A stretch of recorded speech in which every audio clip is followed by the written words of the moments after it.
Hailing frequencies are open. Hello, everybody, and welcome back to the Last Excelsior, our Star Trek Adventure 2nd Edition actual play here on Althaven with the StreamPunks. It's good to see everybody. We're going to be back into Star Trek. We are all back from Gen Con and Comic-Con. There is no way we have recovered, any of us, from that. I know what you're talking about. I'm doing great. I've been home for an hour. It's good to see everyone, though. We'll just go ahead and jump right into our announcements this evening. I don't have anything off the top of my head, so I'm going to toss this out there to anybody who might have something. Sam's checked, so we know Sam doesn't have an announcement. Anybody else have an announcement this evening? I have an announcement. Yeah. Literally, as we speak, I'm looking at it being processed at this very moment. Sacred Machination is back from its hiatus. We took a short break to get ourselves and our editors time to just relax and recoup. But episode 8 is coming out literally midnight tomorrow, in 3 hours from now. I'm never sure how to. Is that midnight tomorrow? Or is that midnight today? If I say 3 hours from now, 4 Eastern. Sorry. Tomorrow, because it becomes AM. Because it becomes AM. Okay, so midnight tomorrow. Episode 8 is coming out of Sacred Machinations. It's a lot. I'll be honest, it's a lot more slow paced than the other episodes because we had 7 episodes of non-stop action.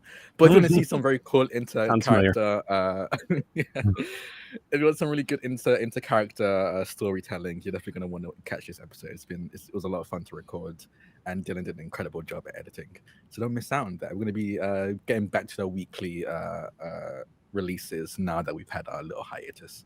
And I think, I don't know if I'm allowed to say this, but I'm going to anyway. I'm going to start releasing bits and pieces of the system that I am writing for this podcast, just so you can see where we're at the moment and get some updates on that. So keep an eye out for that.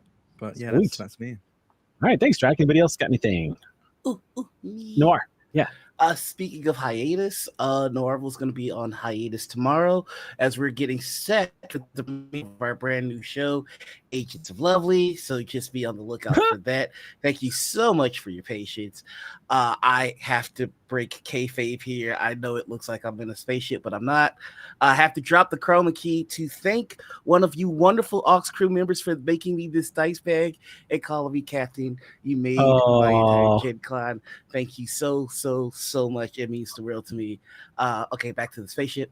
And very quickly, a shout out to Modifius for putting on a heck of a live game. It was so cool seeing our former Perseverance team member Danielle Ratcliffe doing the dang thing up there with Anna Margaret, Jasper Cartwright, Safi, and Anna Margaret. It was Lexi, just very cool. My beloved Lexi. And Lexi, I was gonna let you drop Lexi. You guys, but it was so cool to see them do the thing and hang out with Modifius, and I might have an exciting project coming up. So just be on the lookout. Very, very, very exciting. Sweet. All right. Thank you, Noir. Anybody? Oh yeah, Caitlin, go ahead. Sir, I stream on Sundays. Last week's VOD I didn't put up because I left for a week immediately after I streamed. So last week's VOD will go up probably tomorrow.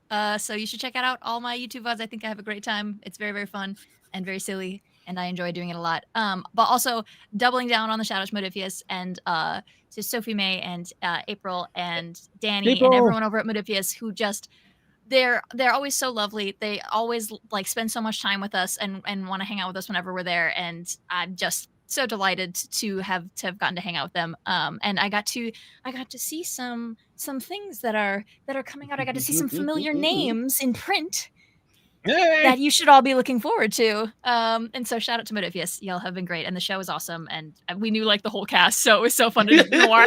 We were just like giggling the whole time because everybody was so good. Shout out to everybody. Please test. If you went to a convention, please keep testing. And wear masks if you don't start, please, because you were around a lot of people. And stay healthy and stay safe. And thank you so much. Yeah. Also, just to continue, since we're taking a moment to actually shout out Modifius, because Modifius has consistently been the most delightful supporter of the StreamPunks since Shield of Tomorrow. And I just want to give a big shout out to Samantha, because she has been one of our biggest supporters since back in the day when she invited me to come by the Modifius office when I was visiting the UK, like from the early days has just been a huge supporter. So a big shout out to her and Chris Birch, who has always been a big supporter of StreamPunks. So thanks, Modifius, and thanks for putting us in the technical manual. That's pretty awesome. Sally Ride's in the technical manual, y'all. All right, not the technical manual, explorations guide. Sorry. Okay. Anybody else have any other announcements before we jump in? And in the Science Division book of first edition on page 77. Yeah. Not that these kind of things stick with me. Yeah. They're in no way memorable. But you know what else doesn't stick? Teflon, which unfortunately is full of forever chemicals. Wouldn't it be better to have something that did Teflon things while being, and this part's very important, not Teflon? Don't drink Teflon. Find out about something that's also not safe to drink but reasonably good at being nonstick on the latest episode of May Contain Science live now on YouTube and Coffee, youtube.com/@Delevely, DELEVELY.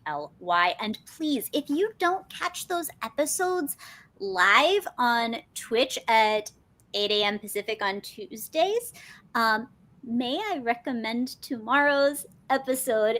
It's really cool and fun, and one of the most galaxy brain examples of engineering I have yet encountered. So stop in tomorrow for the live if you don't usually. It's gonna be, much like page 77 of the Science Division book and in the second edition tactical manual, a ride. See what you did there. All right. Thank you so much, Sam. I think that's everything. Let's go ahead and jump in to tonight's episode of The Last Excelsior.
You forgot? We're going. What'd you forget?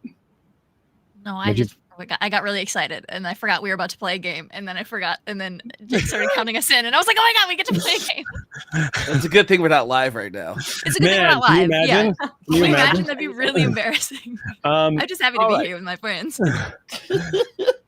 So picking up where we last left off, skipping the essential parts of the recap. Essentially, a stay on Bajor has resulted in a discovery of how to potentially manipulate the anti-chronoton variants, also known as VAX, which have been infesting the USS Pride or saturating the molecules of the hull, and potentially the crew itself. During this time, there's been some spiritual events taking place, but also the appearance of the catechist. which was pretty much last episode. The Tholians appearing in the Bejor system and showing up rather uninvited and rather aggressively.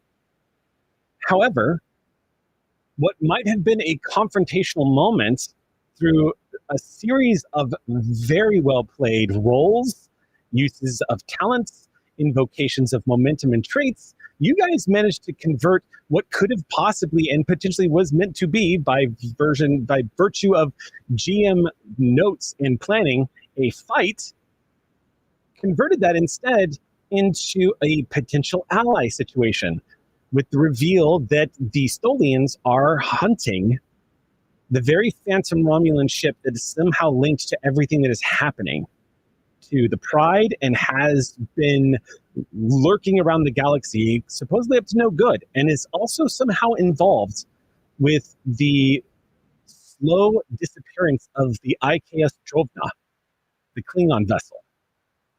How it's linked up to everything that's happened to the Pride up to this point has become kind of a mystery still.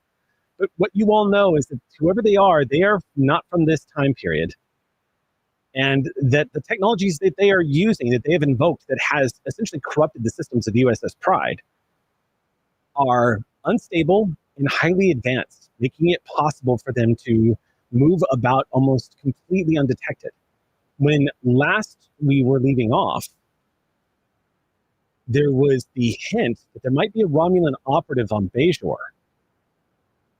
and that they might be targeting Chief Tech, who is in the process of building a model that would help the USS Pride use those VACs, those particles, in its molecular structure of the ship to its advantage if it were to ever encounter, as well as possibly stabilize the Pride and her crew. After making friends, quote unquote, with the Tholians, you all received a message from DS9. Now, it's also important to note that not only were you dealing with the Tholians, but backup arrived. There are 2 Klingon bird of preys and a steamrunner class starship that showed up on the scene at the last minute to back you all up if things ever went south. And you all got the sort of SOS from DS9 and ended up turning course and jumping to DS9 when we last left off as our cliffhanger moment. Are we having some sound issues? Let me know if I need to pause for a second, and we can fix it. But Gotcha. when we last left off, y'all were jumping to DS9, and it's worth noting that Cadence hitched a ride on the Catechus to do this, and received clearance from the Tholians to do it. Thank you again, Eric. Yeah. Yeah. So, Yeehaw. with that in mind, we're going to pick up today's session, today's episode, with all of you leaping into this same sector as Deep Space Nine and arriving with your backup. Pretty much every major ship kind of hauled and turned around. Now, as a quick reminder, you guys did also, as a part of the previous episode, you did manage to pull Tech off of Bejor and spirited him away via a pretty snazzy little transporter trick that the Catechus did not pick up. You got Tech to DS9, where Tech was laying low after discovering that the Catechus was after him. You were all racing to DS9 because Commander Kira just contacted the Pride and let them know that something is very wrong and that they are needed at DS9 immediately. So everyone basically turned tail and headed back to DS9, and that's where we're picking up tonight's game. You guys exiting warp, coming out of warp in the just out a few thousand kilometers away from DS9. When you all arrive, you can see the place is pretty populated. Like, it already has a bunch of civilian ships that are constantly moving through here and trafficking through here all the time. But the Catechus is on scene as well as the 2 Klingon ships and the Steamrunner class. DS9, according to sensors, is currently at red alert. And sensors are detecting that their weapon systems are armed and their shields are up. Okay. And that is where we start tonight's episode. All are we able to scan for tech? Yes, you can. Absolutely. Yeah, I think. All right. So you want to have your science officer, Raleigh, make a scan? Yeah, and I think let's kick it off. Look, do you guys think we should kick it off early with the aux point or nah? Yeah. You guys got plenty of them because we've had some wonderful aux crew members signing up. We have 14. Whoa! 1, 2, 3, 4, 5, 6, 7, 8, 9, 10, 11, 12, 13, 14 aux crew super punks. So y'all have got some to spare. I'll have to All roll a right. d20 and re-roll on like 15 Yeah, I think through 20 so. now. Yeah. I think we've upgraded from D12 to D20 at this point.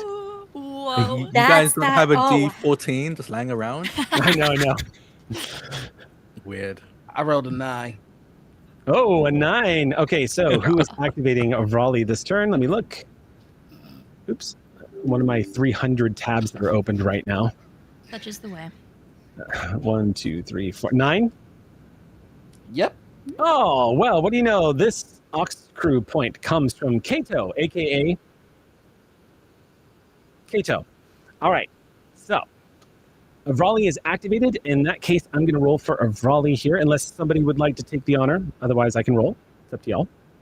You can go for it. Okay. Raleigh is control, science is mighty. And What is would I be there? able to assist since I'm directing? Yeah, we can say you basically just give the order. Yep. Scan. Alrighty. Oh, They specialize in sensors. They've got to focus on sensors. So they will activate. Okay, so let's roll. All right, so let's see, control 10, science 4. Control science. Yes, they are using a for focus. me. You can't control science. We're out of control. Science controls you. Doing things, learning stuff. In Star Trek, science controls you. Wow. Wow. Okay, that is a 6 for me, which Okay. is a success. That my control science is. I have to roll under a 9. Oh, yeah. By the way, I want you all to know that I did give Avrali a trait that I'm going to let you all decide when it gets activated, but I'm going to inform you of it now because I realized I've had it, but I've never really informed you. And since it adds 2 threat, it's only fair if the crew decides whether or not Avrali uses it, but it is the intense species ability. When you succeed at a task where you've purchased 1 or more D20s by adding to threat, you generate 1 bonus momentum for each D20 you purchased. Bonus threat may not be saved. So basically, Avrali kind of beats the system a little bit when they add the threat. But that being said, I'm going to go ahead and make that roll. 3 successes from Avrali. So with a difficulty of 2, and that's going to add, so add that to your momentum pool. I think that puts y'all at 4, like right out of the gate. Is that right? It should, yeah. Oh. Okay. Avrali says, "Aye, sir. I'm not picking up Chief Tech aboard this station, sir." Patch me into Commander Nerys. Okay, Zoe says, "Aye, sir. I have Commander Nerys." Coming up on screen, you see the blinking red lights of ops behind her, and Nerys looking very irritated. Looks As like she Okay. appears on screen. Go ahead. it looks like the party's come to your door. She says, "I'm not sure what's happened. We're still picking up the pieces down here. We received an intruder alert. The alarms went off, and by the time we realized what was going on, someone stole a runabout and jumped out of the system. I don't know how they did it. It shouldn't have been possible, but ship station sensors didn't pick them up until it was done, and security didn't know what was happening until it was all over." Can you send me the information on that runabout? Perhaps there's something in its signature that we might be able to track. Transferring it now. Captain, do you mind if I ask, what's Yes. the story behind your friends here? Oh. To be quite honest, I'm not 100% sure. They seem to be in search of engineer tech. The reasons seem to be amicable enough. and it seems that they were here to protect Tech from whatever it is that found him. So I'll take any assistance that I can get, and I do truly apologize for bringing this trouble to your door. Not a problem. I'm just sorry that we seem to have lost our man. For the moment, they're very determined. Let's say referring to the Thullians. She gives a small grin and says, well, let us know what we can do. Transferring that information about the runabout now.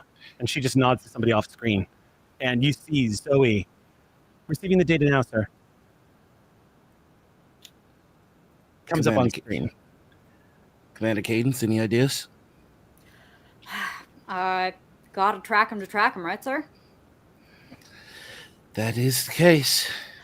Does the station have any security footage of the airlock? Even better, it's got sensor logs. It has biometric data of everybody who moves around the ship. It's got visuals, and it's got time-stamped moments where Tech was there, then not there. But not of the runabout proper, or the runabout sensor leaving around, like number of life signs on the runabout as it's like departing in their sensor logs. Yeah, basically, what you get from DS9 is that they have not had a chance to comb through the block of time, like literally in the time space that they called out the red alert and y'all's rapid arrival. They're only just now recovering the footage in the data and pulling it up, but they can share it with you in real time. So they're seeing it as you're seeing it up on the screen.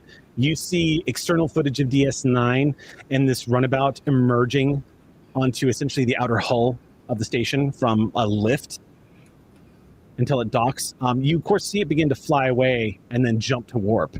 And then it cuts to internal, it's like backtracking. It cuts to internal footage and sensor logs. A bulk of them look somewhat distorted somehow. But I am going to have an insight security check from our weapons officer. It'd be wise of me to have my character sheet up. Come on, double tap. We need you. Double tap. Double tap. At some point, it's going to actually ask people why they call him that. Okay, you said it. Insight Security. Insight security. Okay. Mm-hmm. Insight security. I need to roll under a 12. Do I know the difficulty? The difficulty of this. Ooh, yeah, that's a good point. The difficulty of this is actually going to be different than what I would normally set it at. I'm going to set the difficulty of this at 4. Cool. Okay. We got lots of momentum, so That's true. Yeah. take what you need. Yeah. I'll use 1 momentum. Okay. Yeah. Okay. Tell me what you get. Oh hell yeah. That is 5 successes. 5 Whoa! successes.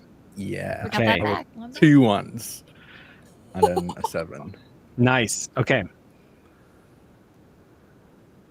As you're watching the security footage to Aeon, you see in the distortions of the security footage and the biometric readings, they look like they distort. They lose the data, like they're tracking and then they blank out. But you see Tech in what looks like a secured area that's similar to the brig, basically, on DS9. And under guard, looks like Tech's having a conversation with a few of the Bajoran militia who are, looks like they're having a friendly conversation. And then the security footage looks like it starts to sort of warp a little bit. There's flicks, images that pop up where you just see basically like through the footage moments that resemble somebody walking through the area, the sensor readings detecting that somebody else has entered the room, but the biometric readings aren't telling you who or what it is. So some kind of active interference was being used. That much is clear, but that's not what the role is. The roll was to see if in those fractions of a second that the screen is flickering, if your mind is able to grab hold of an image and recognize the robed figure that looks oddly like a Romulan robed figure of some familiarity moving into the corridor where Tech is. Before the footage, when it finally fully restores, there are two unconscious, alive but unconscious Bajoran militia laying on the floor. Their biometric readings indicate they've been stunned. Had a feeling, Captain. Yes. I would like to, if I can, pause it on a frame with this robed individual and put it up on screen. Okay. Yeah, you can do that with 5 successes. Yeah. I recognize this figure. They're one of the people I saw in my visions when I think I was pushed forward or backward in time during that meditation incident. The Jimhadar individual? No, this is the Romulan, or I assume is a Romulan, but they're wearing Romulan clothing, that robe. They were in that vision as well, speaking to a Jem'Hadar. For clarification, the Jem'Hadar was the mind meld, and then the road Romulans were your Yeah, I ended up. flashback Yeah, vision. I believe it's a flashback. Yeah, I was in the body of another Starfleet officer, and I saw this Romulan speaking to a different Jem'Hadar. Just because it's been a while for everybody. Mm-hmm. Yeah. Been a long time. Let's see. Is there anything of cultural significance or any discerning factors from the dress of the individual? Captain, it looks it resembles something that it looks vaguely Vulcan or Romulan-esque. It has the same broad-shouldered, almost to the point, where it kind of creeps off to a point. It has sort of that sort of ostentatious imperialistic shoulder garb that the Romulans are well known for. They have those very ritualistic uniforms, but the robes themselves resemble something closer to Vulcan burial robes. They don't look like anything that is traditionally worn by either cultures today.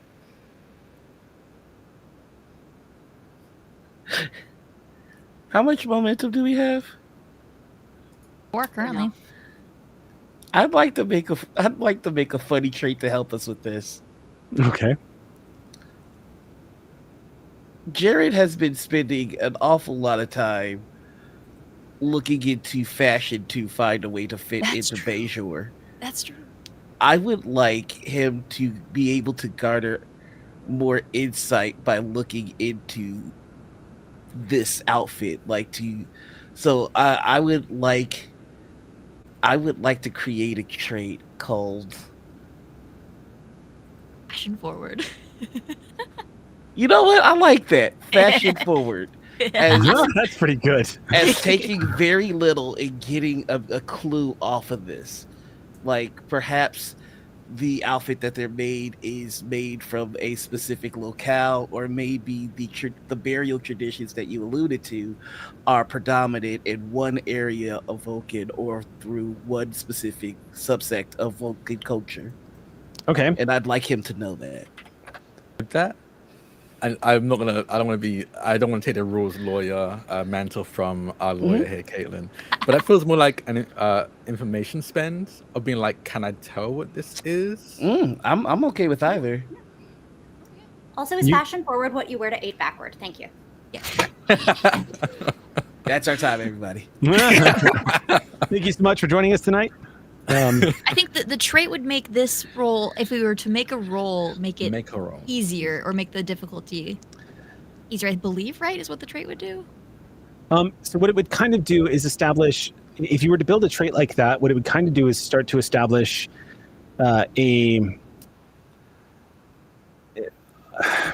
it would almost kind of build a familiarity with the stylizations of whatever it is. Do you know what I mean? It would lower the difficulty in trying to detect anything that you it would essentially just like lend to an advantage, just based off of familiarity of anytime you were trying to detect like a style or a clothing brand or anything like that that has associated with, you can like make a connection to. Technically, obtain information could do the same thing, but it doesn't have creating a trait only lasts a scene anyway. But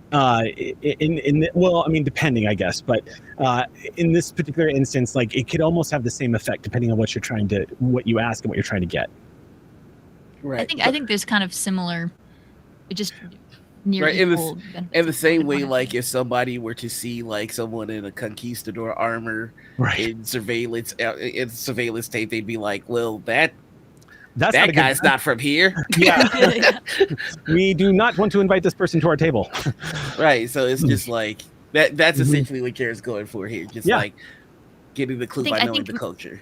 I think mechanically, if you do the trait, you're still it's insinuating you're still going to roll, and it's going to make the difficulty easier. If you're doing an information spend, we're just spending to ask questions. Is that correct? Yes. I'm as a GM, I have to answer as honestly as possible based off of what you ask. So either of those. So that's basically the two routes. I think having the declared that you were looking to fashion behooves either. It's just whether or not you want to go through the trait or the information. Well, Star Trek is all about teamwork. What do we say? How we like to do this? I would say resource-wise, unless you're gonna get, I guess for 2 momentum, you could get the trait, or you could spend 2 questions. I think more questions better on the obtain momentum we can regain, Captain Raleigh. Yes. Right. And the way I see it is this is just the beginning of an investigation. Exactly. I sincerely doubt no matter what we do, we're going to get an answer that puts us on the right track here. So like by doing this, as we continue the investigation, we're making it easier because we've already established the first leg of our investigation. I like fashion forward because it sounds fun. You should keep the trait and roll on it. Yeah. And let me also just add some further clarification for the rules here, because technically the way the rules work is there's specific kind of traits you can equip, you can create. There's situation, location, character, and equipment. Right. And in this case, you could easily say this is an equipment trait, and now I can always identify, like I'm going to create this trait, and I'll be able to identify whenever we come across somebody who's got that sort of bearing, or it looks like if somebody's trying to conceal those clothes underneath clothes or something like that, you might be able to say, well, hold on, we created a trait because I spotted this and I'm making cultural connections. I like that. So things like that could help. And you could actually technically turn it into, you could even get creative and find ways of making that a situational trait or a character trait if you were asking specific things. But yeah. All right. So we're keeping the trait, and I got to keep the name fashion forward because Caitlin killed it with that. Okay. So studying this, Captain, it definitely has it feels like this strange amalgam between cultures. It's beautiful and elegant. It looks like it's heavily worn. And the way it moves around this person, it looks like it's intentionally developed to conceal, like it's somebody wearing a cloak to conceal themselves. But it does look ritualistic. But it has the makings of Vulcan, Romulan culture to it, yeah. Okay. Do I have any idea what ritual it would be made for? Like, there is specific, Catholic stuff for the first communion and the like. So, like, is there anything specific that I can track for this ritualistic outfit? No, but I'll tell you, the fact that it is not recognizable is an answer as well. That it doesn't look like anything you've ever seen before is also data to you. So it feels possibly out of time? Possibly like something that is not going to appear in any database as any kind of formal ritualized clothing that you've seen a modern Romulan or Vulcan wear. Okay. That's info.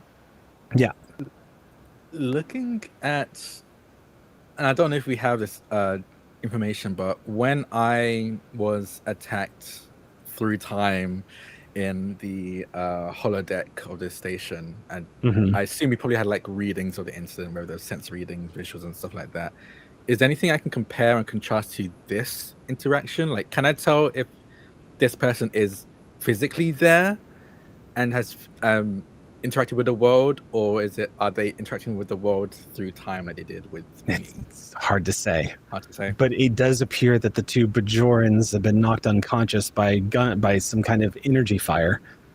And according to the biometric readings, it looks like it was done from some kind of unknown energy that is akin to a phaser. Not something a Romulan would use. Not surprising, because Romulan disruptors do not have a stun setting. And tech is gone. Your instinct is this is something that really happened. I have a not like lore knowledge question. How how old is Deep Space Nine? Like it comparably to the Pride. That is a Google question. I am not prepared to answer that one. It was built in 2346. So What year is it now? it is much younger than the Pride. Okay. So that takes that question away. I was curious because thinking of watching Deep Space Nine versus like what year it is now, it was kind of, it seemed more run down and stuff. And so I was curious about if they could have gone for any of the, if they had found older power cells here, if they could have taken, if we could track that signature again. Yeah. Because that's something we've looked for before. And so that was kind of. The Pride was built in the late 2290s. So it's not quite old enough to be using that old. No, the Terok Nor was built during the occupation of Bajor. It was pretty much built as a fortress. The Cardassians were planting their flag here, basically. Could we still, but were their tech up to snuff? Like, Federation battery tech of the 2340s that's modern doesn't mean when they built Terok Nor, a relative outpost for an occupation, they were using the same kind of up-to-date technology. They could well have, like, just because you got a new phone doesn't mean it's not like an iPhone 6, right? Yeah, True. Yeah. However, Deep Space Nine had one thing that changed, that made what you're suggesting is 100% a valid logical course to like follow that bread trail. However, there's just one variable that actually kind of cancels it out, and that is a man named Chief O'Brien. That's fair. Who, upon being assigned to Deep Space Nine, had the odious task of having to basically update the entire system of power cells and plasma conduits to Federation standard. And he was like always under a counter or something. Seasons 1 and 2 of Deep Space Nine are O'Brien going through the process of trying to make that entire station function. So in that case, then if this is who we think it might be, then Tavine will say, Captain, perhaps we scan for those older energy signatures just in system as far as we can. If they're nearby, if they were going to their own ship, maybe something will ping on sensors. That's the only way we know how to track them at the moment. Because you have activated them in the scene, I'm going to add if Raleigh has an idea to also offer. Yes. Okay. Raleigh swivels in their chair. Actually, I need to look. I don't know if there are stats for DS9. There might be on continuing mission. I have my Deep Space Nine technical manual, but that's not going to help us here. I wonder if that's in. Yeah, I wonder if that's in the. Oh, they released. Oh, they do. They do. They have the Deep Space Nine characters adventure. Yes, they do have that. Okay, one sec. I'm going to pull this up. I totally forgot about this. Okay, so. All right. Does it have, the big question here is, does it have it does. Okay. So Raleigh swivels in their chair and says, Captain, I have another possibility that I wanted to offer here. We have the data for Vax. And we know that Chief Tech is also carrying that same, theoretically, Chief Tech is also, I hate to use the word infected, also has the Vax stuff. Is everybody following me so far? We're with you. I'm suggesting that it's such a unique power signature. If we were able to give the data to Deep Space Nine, Deep Space Nine could use its considerably powerful long-range sensors to see if maybe we could find any traces of Chief Tech. It's a long shot, but it could work. All we've got for now. Make it happen. Okay, Deep Space Nine. What are the sensors on Deep Space Nine? 10. And Captain, permission to liaise? Liaise away. I missed the chance to say liaison. Yeah. No, rewind. Improv. Give me that one more time. Give me the line. Rewind. Do it again. Captain, permission to liaise? Liaison.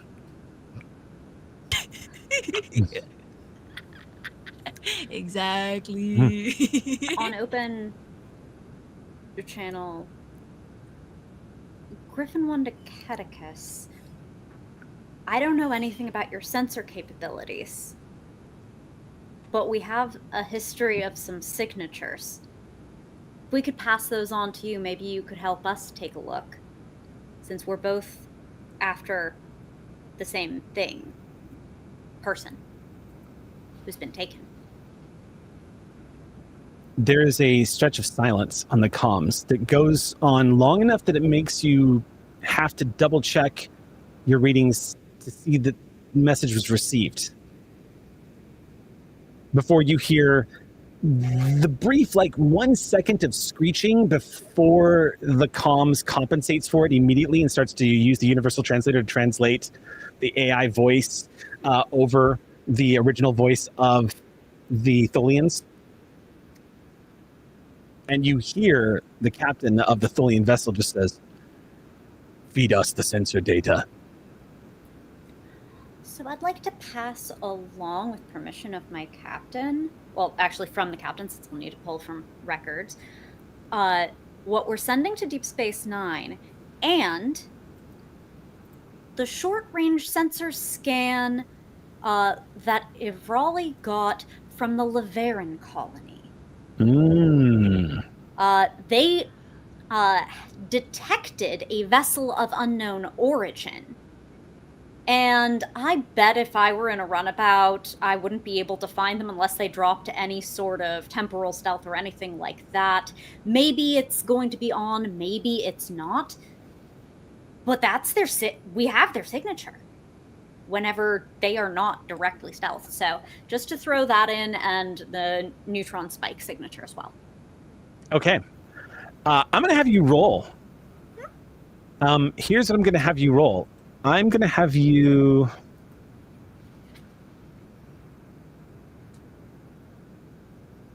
Yes.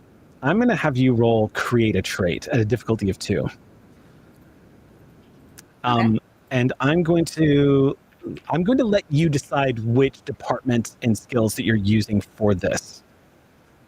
So you get to pick, because it sounds to me like you've actually put together pretty well how exactly you're going to put this data together and track it and feed it to the Catechus. So difficulty is going to be a 2 on this, and you go ahead and tell me which department and attribute you'd like to add together to make this roll.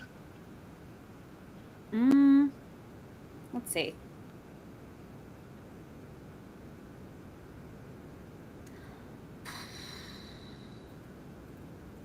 I would,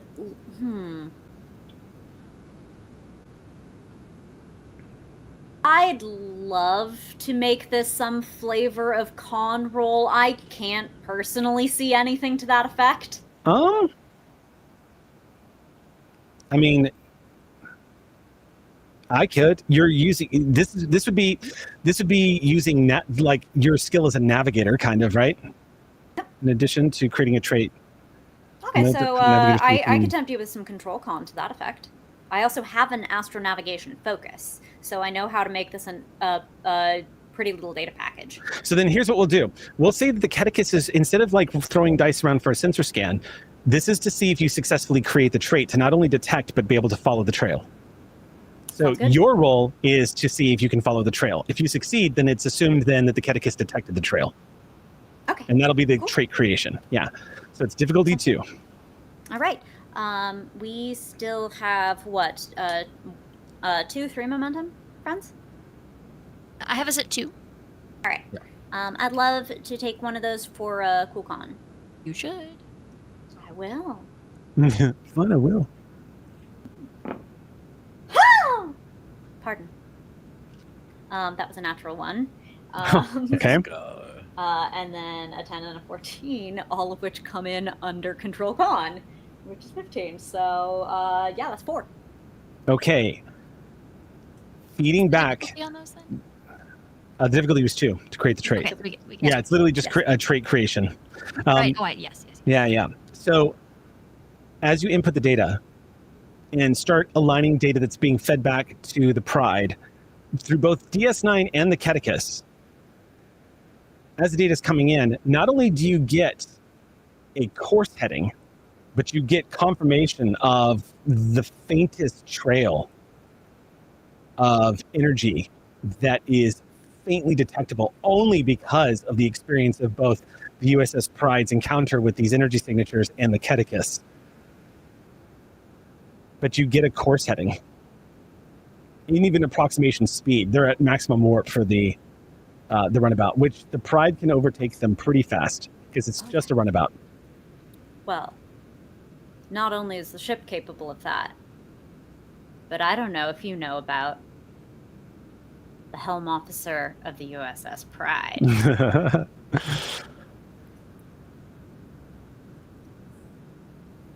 Griffin 1 to Big Bird. This is Jared. Got a heading for my sister. Sending it to the Hellsman now. Tavine, Hi, sir. you got a gift from the commander. And I'm going to send the heading all over. Okay, you get the coordinates.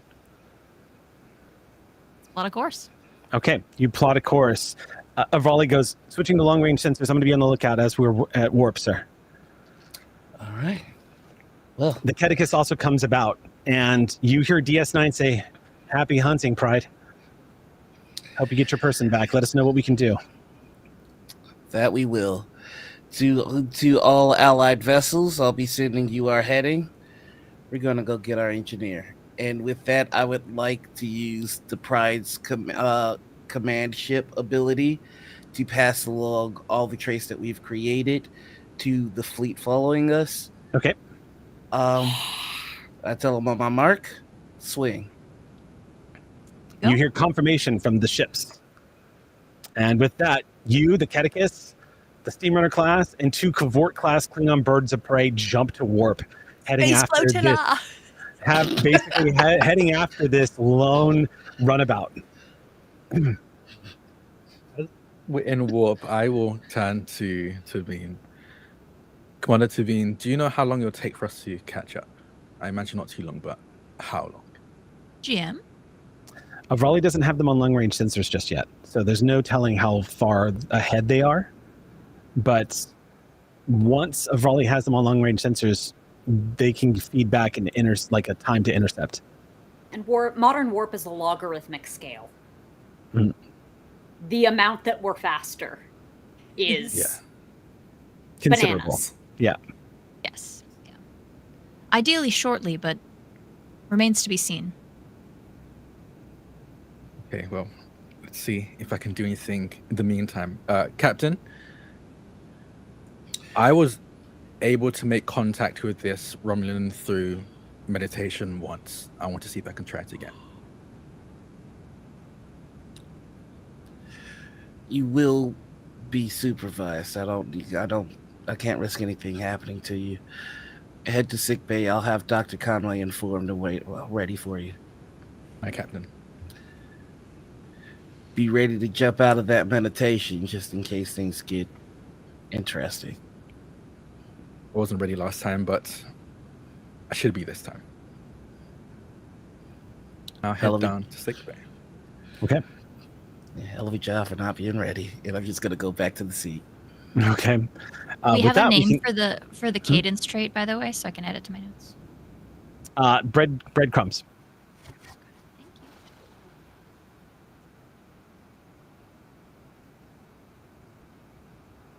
At one point, before we cut down to sickbay, you see a Raleigh at their station just turn and a smile spread across their face. And you hear them mutter, "You clever son of a bitch." And they look over at you and go, "Captain, I can give you a heading and I can give you a possible intercept time. I think one of the reasons why we're picking up the trail is I think Chief Tech is trying to help us find him. Every now and then, some of the particles that we're coming across are excited. They're like, think of it as like larger breadcrumbs being left behind amongst smaller breadcrumbs." All right. Well, since he's trying to send us a message, we'd be terribly rude not to read it. Let's see what he's trying to tell us, and if we can get the jump, all the better. Besides, It's just a little runabout. We need to be sure that we put ourselves in a position to get him out safely.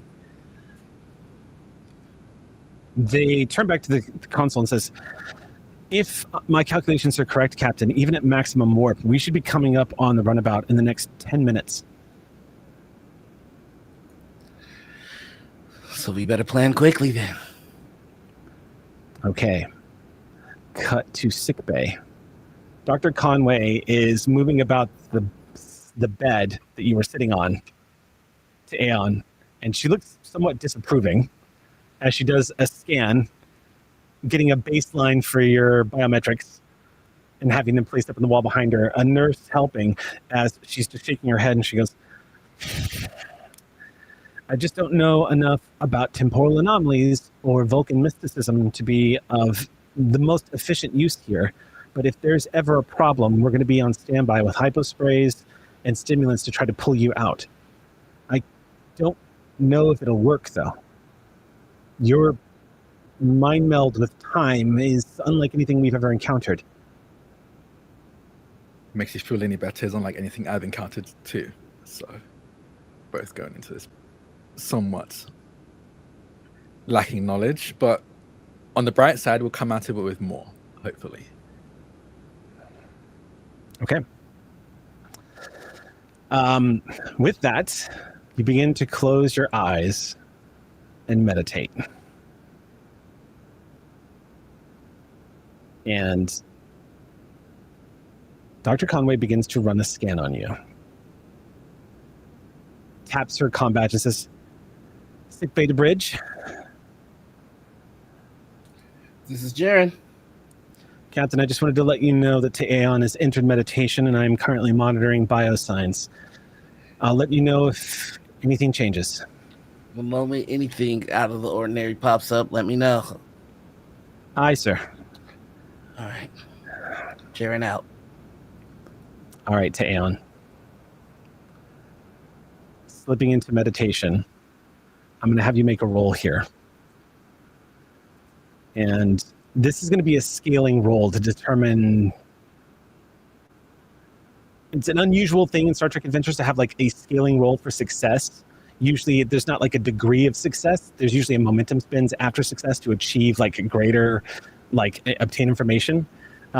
This is going to be similar to just an obtain information check. So right out of the gate, I'm just going to say that whatever momentum you generate here, if you choose to use that bonus momentum to whatever you generate to the successes of the roll I'm about to have you make, it will have a more potent effect depending on how much you sink into it. Okay. So, Okay. I'm going to have you make a control science check. Okay, not great. Okay, I have to roll 12 or under. Okay. Okay.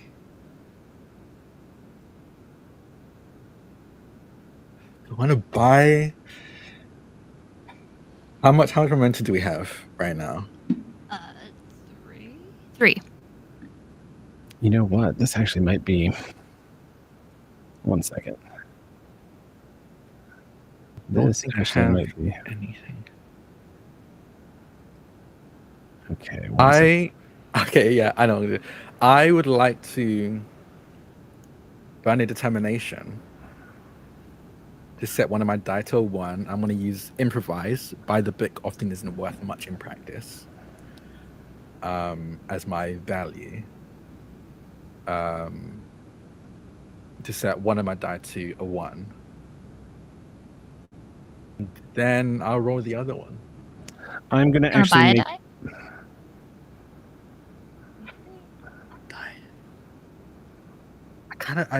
No. I'm going to risk it. I'm not going to buy a die. I am going to make this an extended task. Ooh, okay. How does that work? 2, 3, 4, 5, 6, 7, 8, 9, 10. Okay. Let me see. I'm going to give you the stats for this extended task real quick. So you're making a control science check. So it's basically like attacking the hit points of a thing. You need to make a control science check, and the difficulty is 3. Okay. The track for this is a total of 10, and the resistance is, the resistance is 2. So the difficulty is 3, the resistance is 2. Okay. That means, just so you know, that means whatever successes you score, the resistance is going to eat 2 of them. Okay, cool. Okay. And the difficulty is 3. Oh, okay, damn it. Okay, I have to buy some die then. I'll buy 1 die. Okay. Yeah. I'll buy a single die. I'm gonna burn a determination to set one of the die to 1 as I use my value improvise, because by the book often isn't worth much in practice. Okay. To set one of them at 1. Okay. I'm gonna roll the other 2. All right. Okay. It's 2 successes plus the 2 from my determination crit. So that's 4 successes. 4 successes total. So that would get you 4 on the track, but the resistance is going to eat 2 of that. Yeah. 1. So 4 successes total. So 2 total gain onto the track. momentum on extended tasks? Because if the difficulty was 3 and they rolled If you beat 4, the difficulty, yes. so they would get 1 so back. we got another 1 back. Yeah. Okay. If you beat the difficulty, you do gain bonus momentum for beating the difficulty. Yeah. I think take that kind of deep breath to enter the initial stage of this meditation. Yeah. Because it's more than just looking from within. You are trying to tap an unknown source of power for yourself right now. You're trying to reach in and find however it was that this happened the first time in that moment, and focus on those sensations, that face. That's all happening right now. So you've got 2 successes on the track of 10. Great. All right. So back up on the bridge while this is happening, as you start thinking into the meditation. Raleigh is going to make a quick check to see if maybe some skin in for the captain here. I'm going to see if maybe Raleigh can get some information to the captain about. Let's see. It's going to be control. Okay, so I'm going to make a quick roll. Would somebody like to roll for the pride, please? I would love to. Difficulty is going to be. Difficulty is going to be 2. My first one since Gen Con. Let's do it. Let's do it. 10.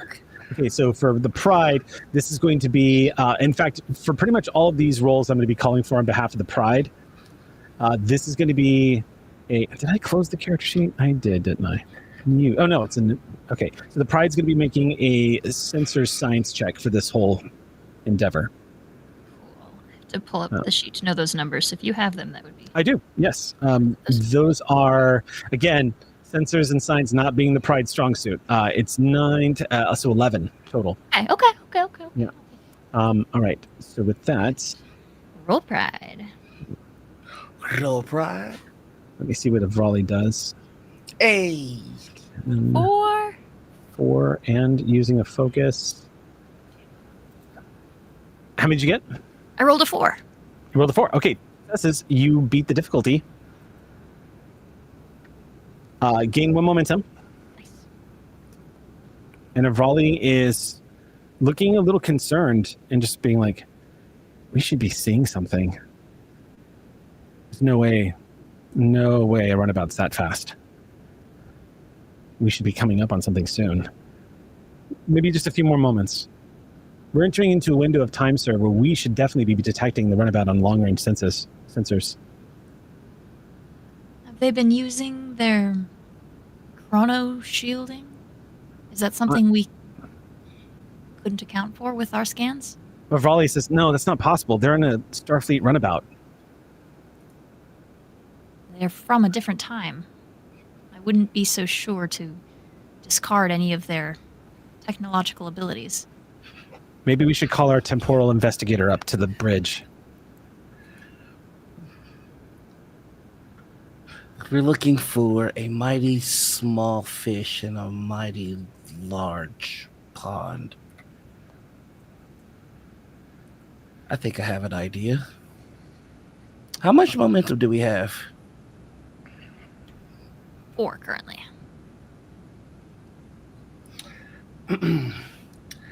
I would like to create a trait.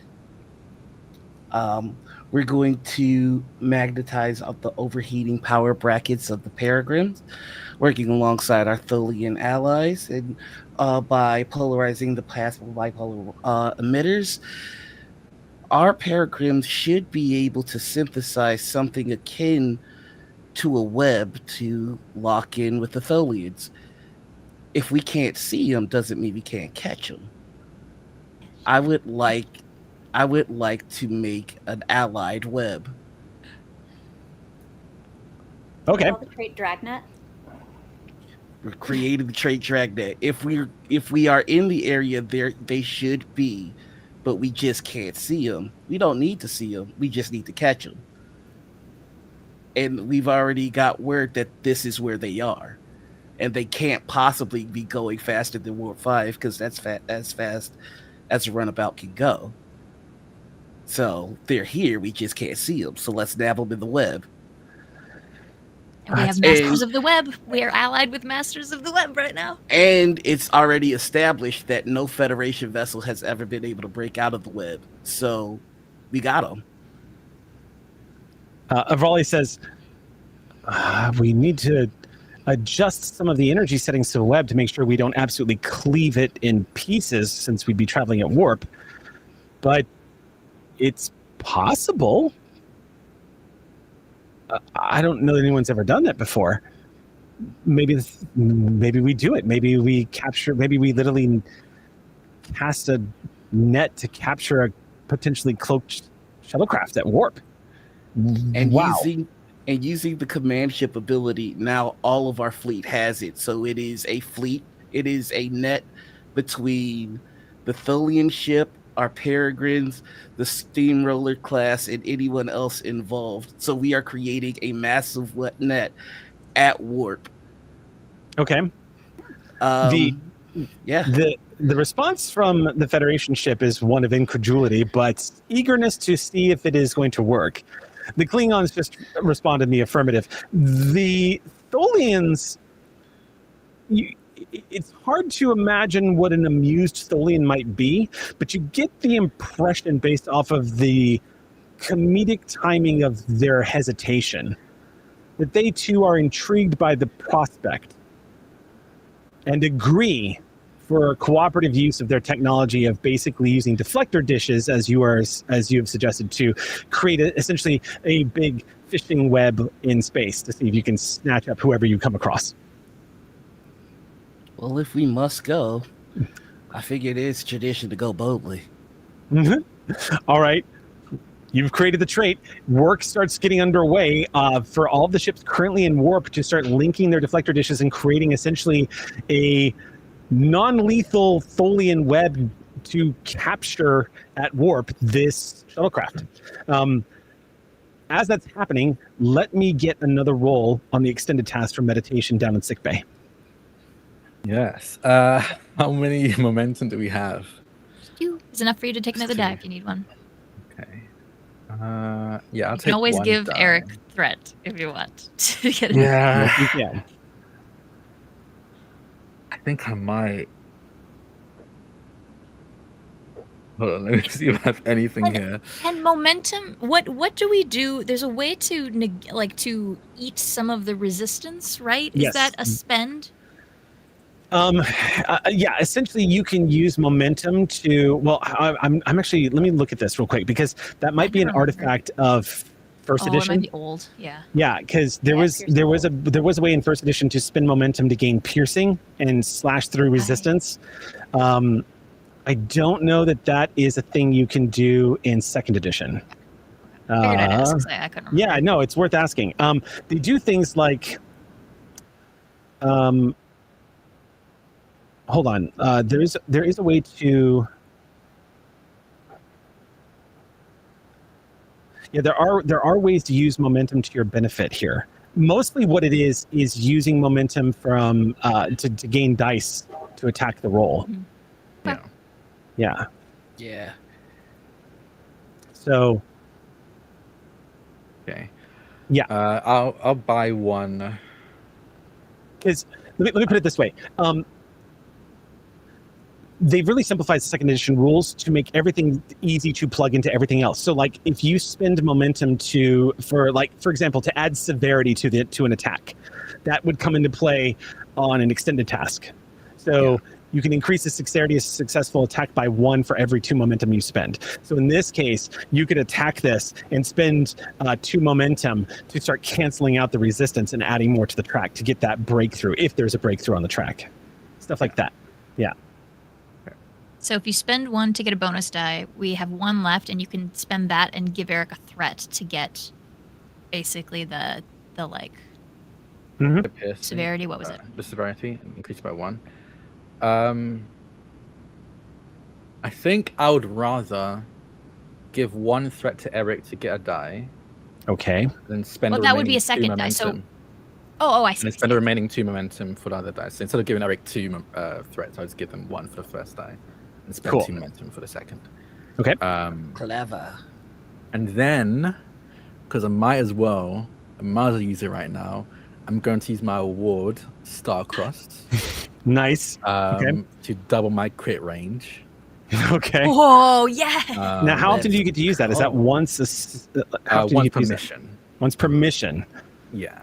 Did you haven't used it yet? I you used used it it, this right. mission. Okay. I think I used it when we came across.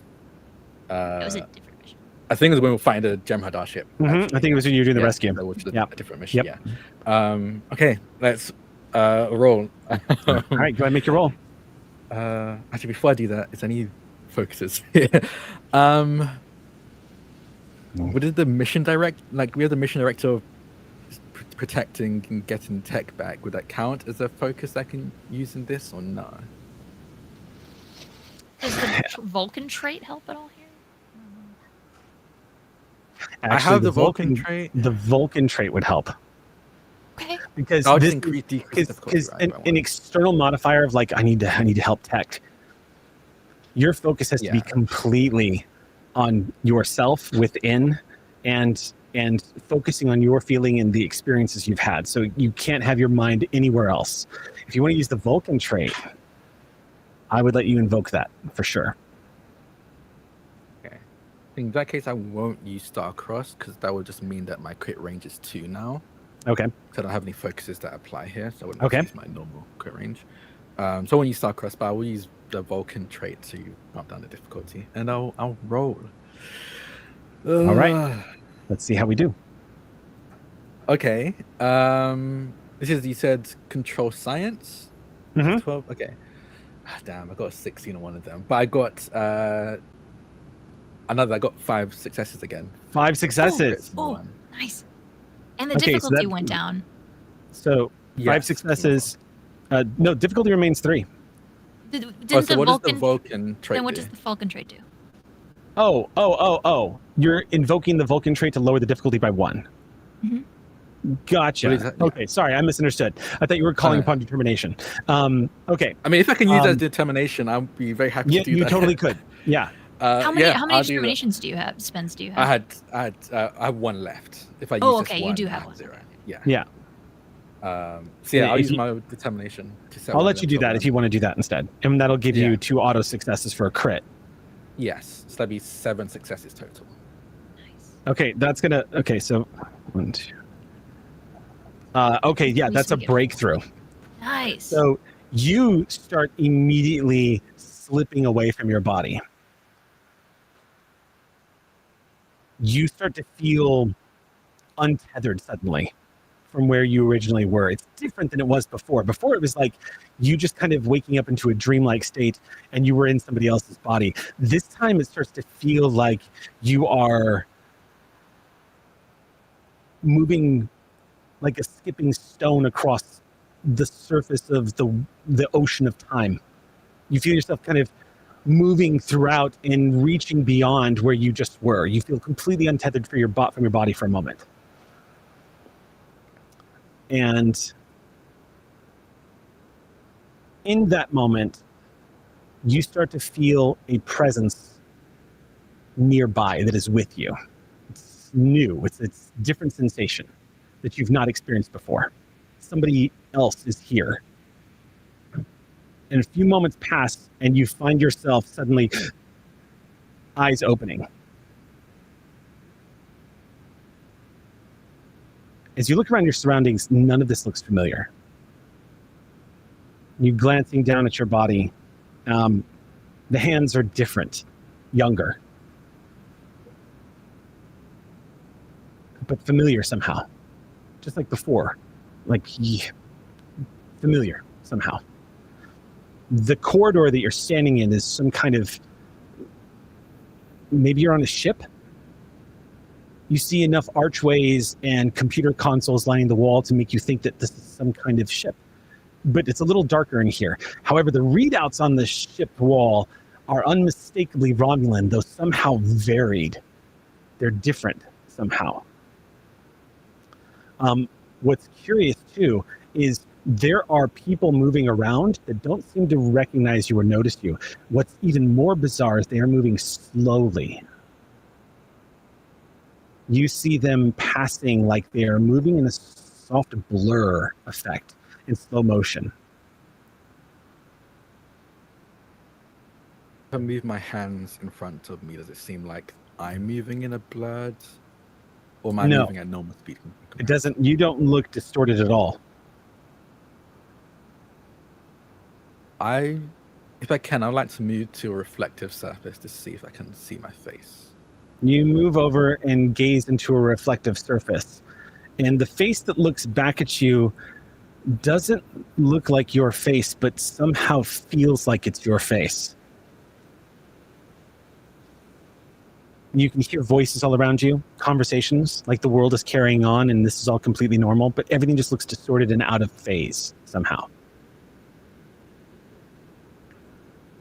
And that's going to, we have to cut back because this is an extended task, cutting back to the bridge. You hear Arvali go, "Net is established, Captain. Please, if you would, I'm going to spend 2 points of threat, and you guys are going to lose reserve power from this stunt." Gotcha. You're going to be able to stay at warp, but you just won't have reserve power when you leave warp. But you hear engineering call up, "Captain, I'm giving you all the power the Pride's got at the moment to do this little stunt." Well, let's hope that it pays off. Thank you for keeping us intact. And Arvali just says, "Net's established, sir. We've got connections across the ships."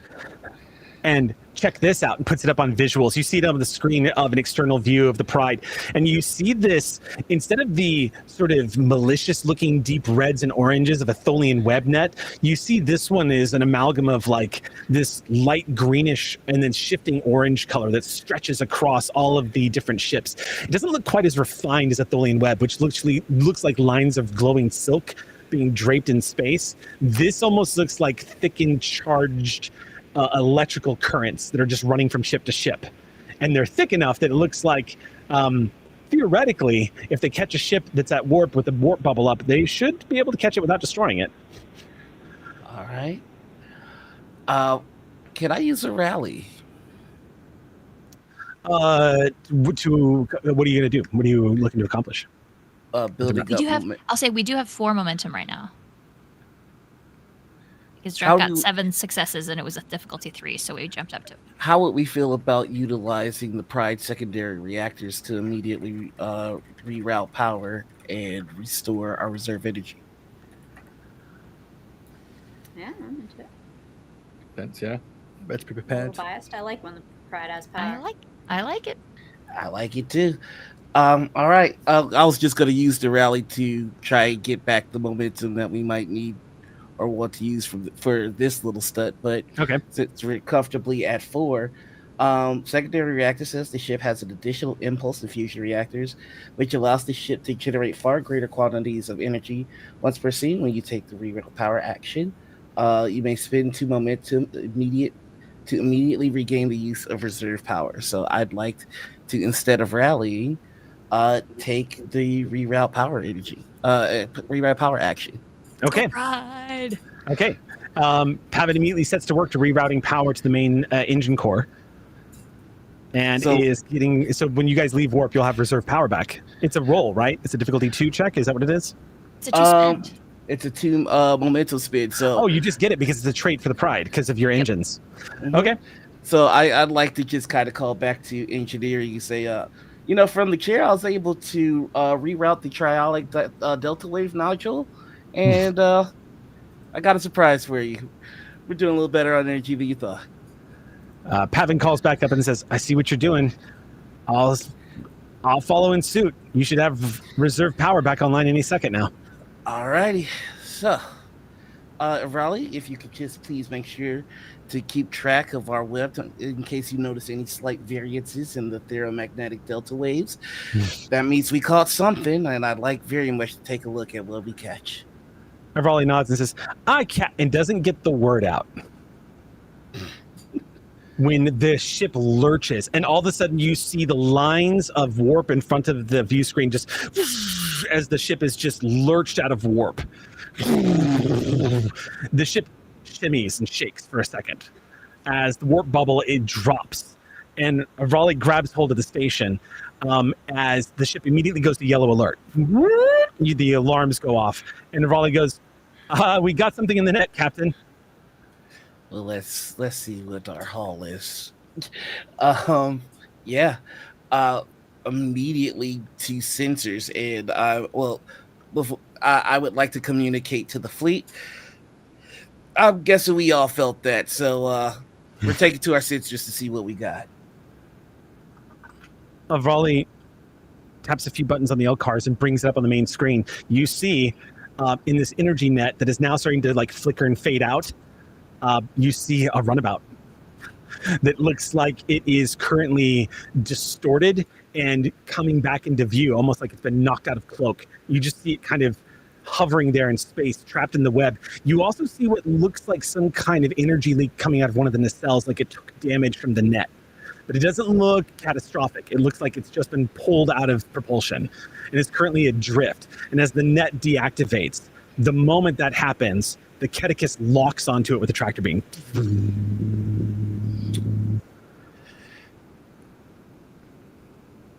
This is Jiren to Commander Cadence. Aye, sir. Feel like flying? Is it a day of the week? It ends with Y. Let's go say hello. All right. Do we have Tech's life sign? Can we read from from our ship to theirs? Raleigh will scan. If you order a Raleigh to scan, it's a new scene. I think you're a higher rank than Raleigh. You got that? Oh, I don't know if I'm allowed to if you're on the bridge. Oh yeah, we're a team. Go for it. All right. Raleigh, are you sensing Tech's life signs on the vessel? Scanning. I'm not detecting any life signs aboard the runabout.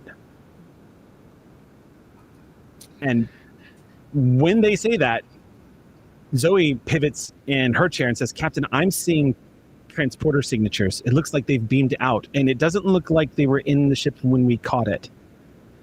I'm detecting a long-range transport to a nearby planet.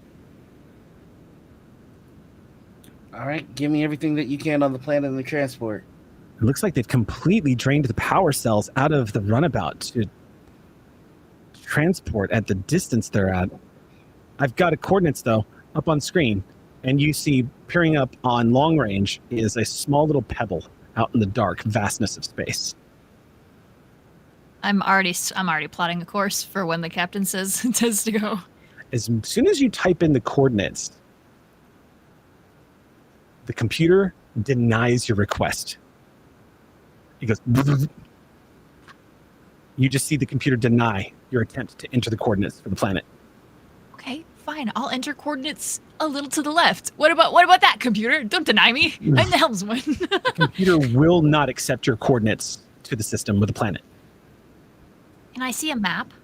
No map comes up, and it doesn't look like the system you're in is actually on any known Federation star chart. Instead, what you're getting is quarantined indicators all over Federation files. It requires command override. Hey, Big Bird, I thought we were going somewhere. Where's our coordinates? Give me just a moment. I'd like to try and put in the coordinates myself. Am I high enough rank? As you attempted to enter the coordinates, you get the same flag. Basically, not being able to plot coordinates from the chair, you can actually use the Federation database to understand why the coordinates are currently flagged as quarantined. A base question coming from the command chair brings up a denial, but it does bring up what looks like a prompt for your command codes. I put them in. As you put them in, it indicates that the classification on this planet is top priority, and it looks like it has been quarantined by the specifically, it looks like it's been quarantined by Starfleet Command, and it looks like it's under the jurisdiction of the Department of Temporal Investigations. Get that motherfucker up here right now. Yeah, we gotta pull them. We gotta pull them in. So yeah, okay, we are going to get our temporal officers here. Okay. A few moments later, Segrel appears on the bridge, and as Segrel steps onto the bridge, you see his face shift.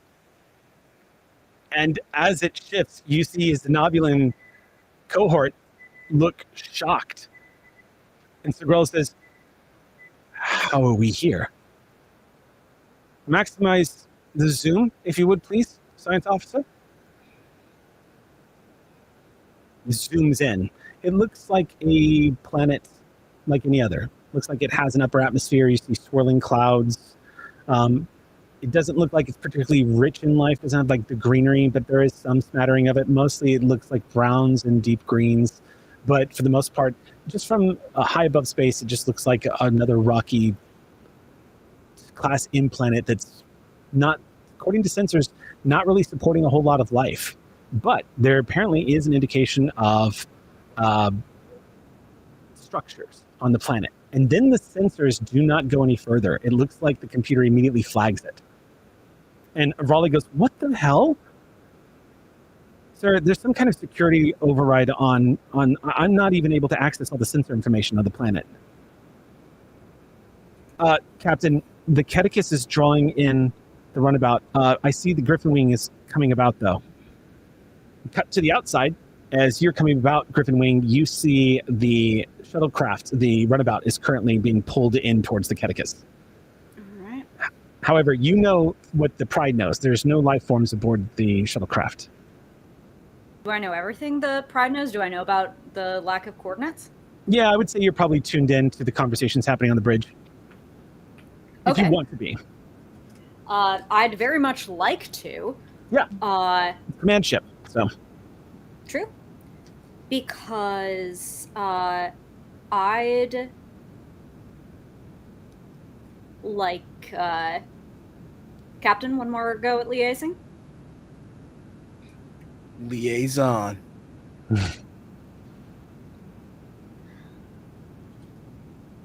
Griffin 1 to Catechus, we have coordinates. Our ships, for reasons, won't allow us to go. We could get there faster with a tow.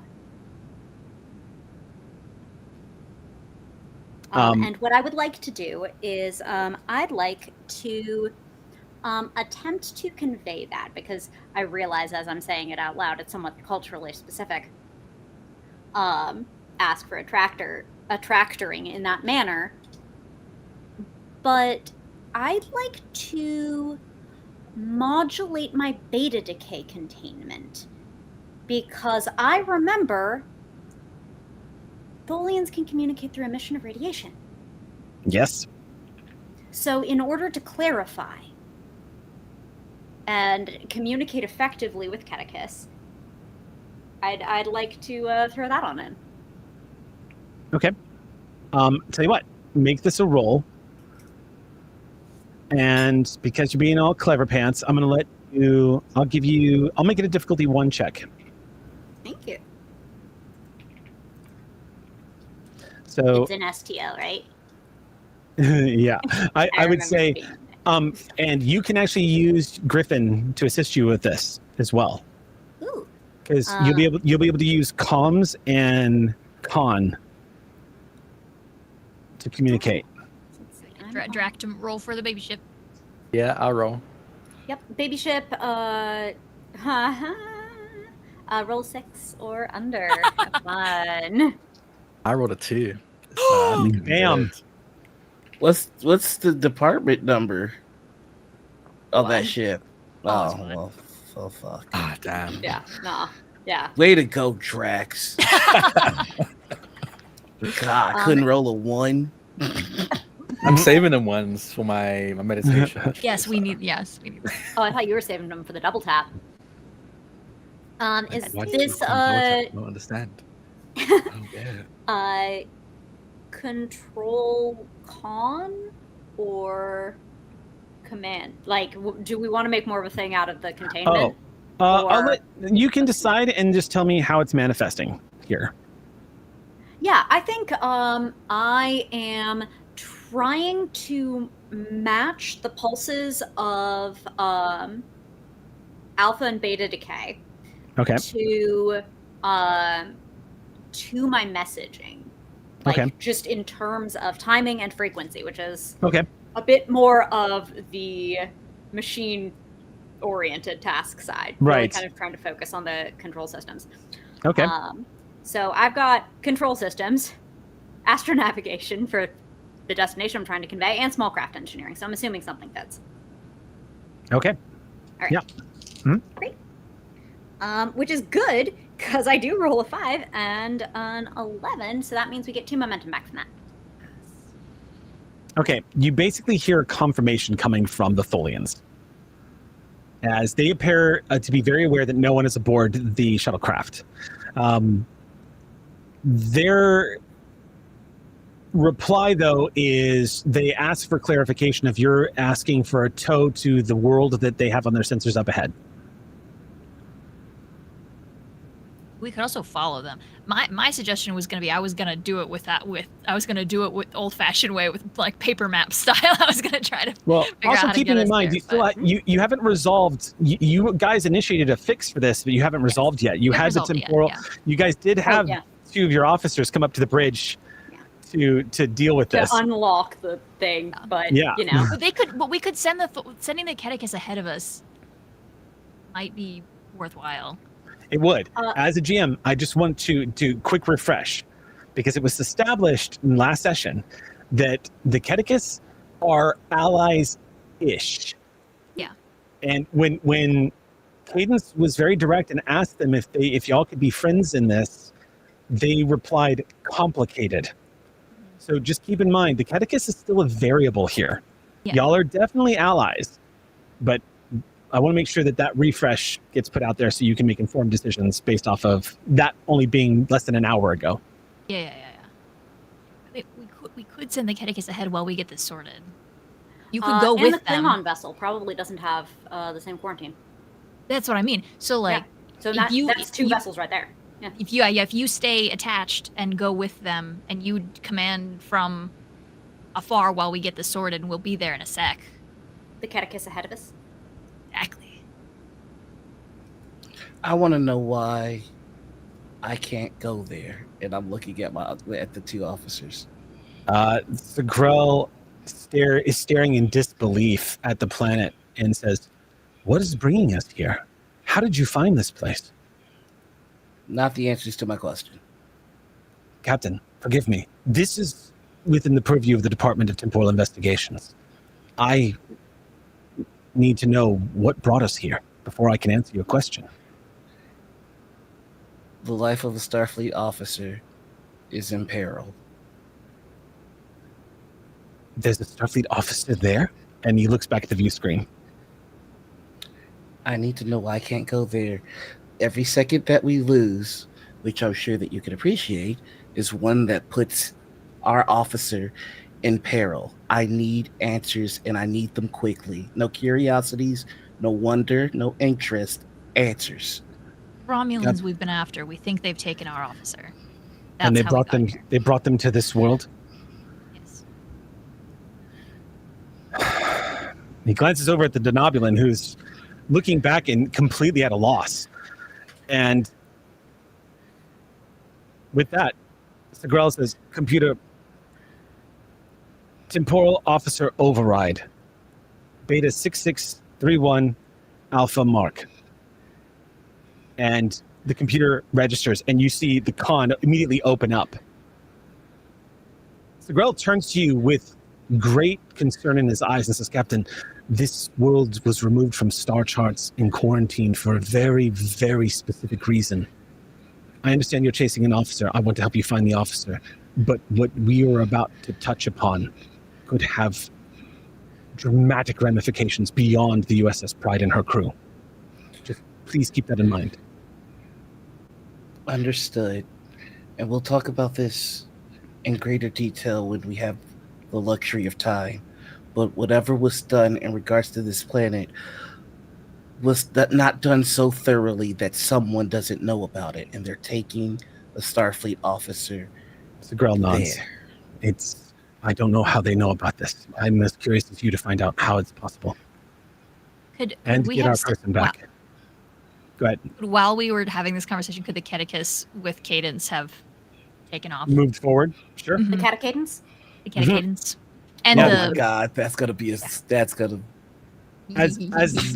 catechist begins to pull ahead, the other temporal officer just says, "This is a disaster. Now they know. And the Klingons. It can't be helped. Something is going on."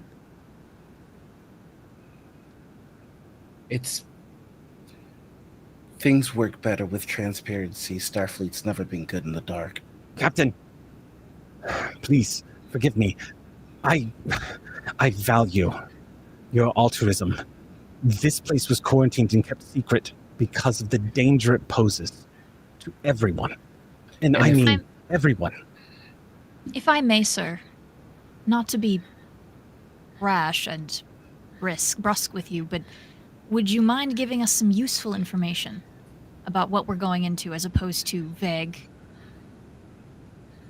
ominous warnings? Is that possible at this juncture? I'll give you everything I have. But as of right now, everyone on this bridge and who is seeing everything that we are seeing is hereby under a strict order from Starfleet and the Temporal Department of Investigations that this is highly classified. I don't have the full picture. Go ahead. Mm-hmm. Oh, no, please. I'm sorry. He says, "I don't have the full picture, but my clearance has informed me and my fellow officer here that this world was listed as quarantine, as having a major temporal anomaly attached to it that could have ramifications across timelines in ways that we don't fully understand or comprehend."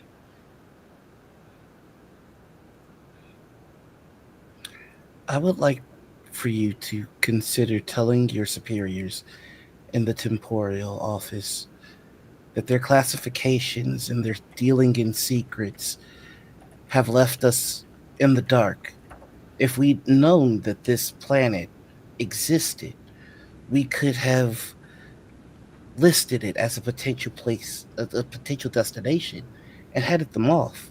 Operating in secrets, it has never worked for us. We share information, we share our discoveries, and we share with our allies.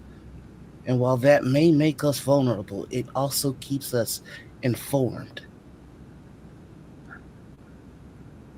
I'm sorry, we're just going to have to disagree on this one, Captain. Perhaps once we find out what has brought us here, you will understand. Captain, I've plotted a course. Swing. Bunch it.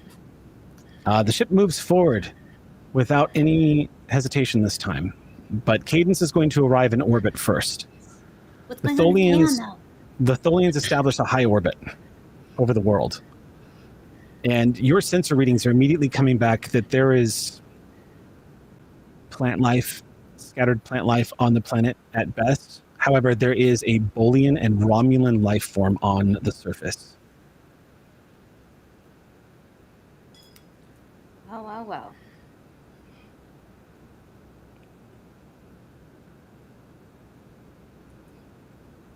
The USS Pride is closing in. The rest of the ships are hanging back, except for the Klingons, who are inching forward cautiously. Hell yeah. Mm-hmm.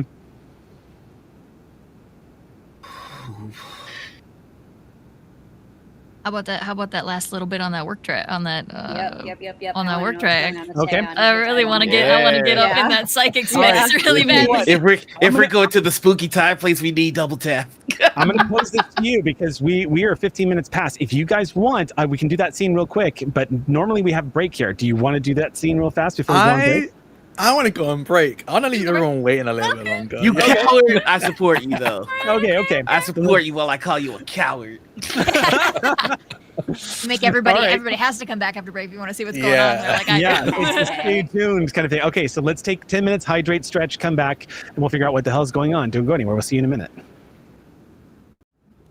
Welcome back, everybody. We are headed to this strange planet, and no one knows what it is, and we're going to try to figure out, what the hell's going on. We're just going to jump right back into this. As y'all are coming up on the world, the Tholians are not reacting to anything right now. They're, as per usual, it's very hard to understand what it is they're thinking or doing. But on the outside, you're not detecting the Tholians running a scan on the planet. It looks like they're just staying in orbit. They still tow the runabout, but they're not hauling it in. The Pride is coming up on you guys and is in transporter range now. And about this point, the Pride would also start detecting that there are 2 life signs on the planet. Back down in sickbay. If I could get another roll from our vision questing Vulcan, and because you had a breakthrough, hold on one sec. There was a breakthrough. Now, what's curious about breakthroughs in 2nd edition is breakthroughs are not always a blessing in 2nd edition, depending on what it is you get. Now, breakthroughs are also optional to the storyteller. You don't have to use them, but a breakthrough can actually lead to consequences.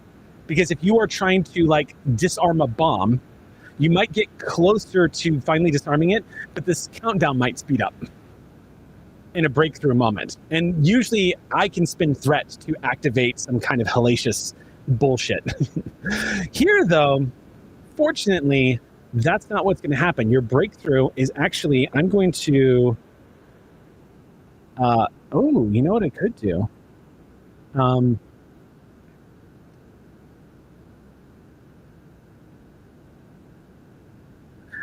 Okay, I'm going to have it. I'm going to have it just for simplicity. I'm going to say the breakthrough gives you an additional +2 to your successes on the track. Okay. Because you have started to familiarize yourself. Actually, that would lead to a second breakthrough because we're at 15% of what it would be. So your first breakthrough, giving you an additional +2, leading you down. Basically what this means to Aeon is you settle into this state of being. You're no longer seeking to find it. You're waking up to it. You're opening yourself to it. And what you're finding is that there is a channel inside that you are just realizing you can reach out and grasp now. Whereas before you were trying to sort of force yourself into this state of being. Now it's simply realizing that it's part of you. And you feel a surge of emotion. As you're looking down at your hands and your reflection in the console, you begin to see time spin around you. It's almost disorienting for a moment, but your brain is not reacting as though you are being tipped off of the axis or losing control of your equilibrium. It just feels like the universe spins around you for a moment. And you find yourself standing on this platform that looks like it's overlooking this abyss. Like you're standing on this, it looks like some kind of metal walkway that extends outwards over this darkened nothingness below you. And if you squint, you can see the vague pinpoints of stars, and it starts to feel like you're just on this walkway in the middle of space for a moment. You can hear occasional whispers and voices. The walkway itself feels like it's a place, and everything around you feels like it's a concept. Like you're getting pieces of two things happening. One's real and one is a dream of some kind.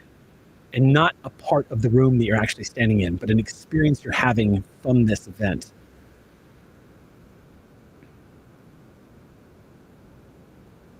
Do I see anything on either end of this walkway? As you glance about the walkway, it seems to you like you are surrounded by not space, it's millions and millions of those shadowy figures you saw in the corridor. And the walkway, you begin to realize, is the floor of the corridor you were just standing in. It looks like the walls have just been deleted. Everything else, all of the other details are just gone. And these shadowy figures are thousands of memories moving around you, blocking out everything. Shoulders and silhouettes of heads. You're getting the feeling that you're almost like you're in an archive of memory. But you're not sure whose.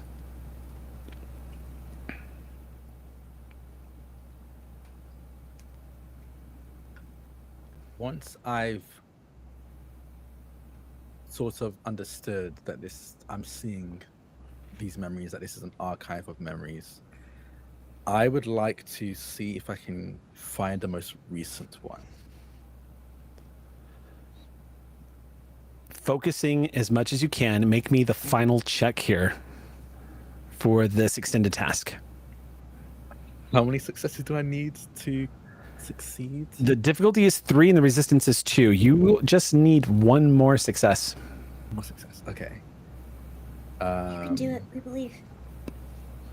Got momentum. Got momentum to burn. Yeah. How much momentum do we have? I'm gonna spend threat. Okay. I'll use 3 momentum to get 2 more die. I'm gonna spend 2 points of threat.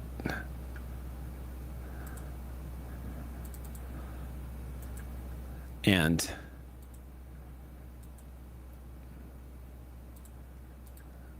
all right, so you're adding a die and you're rolling against difficulty of 3?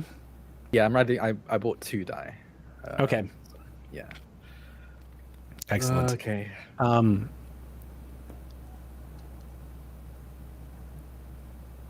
Okay, go ahead. I'm spending 2 points of threat to create a complication.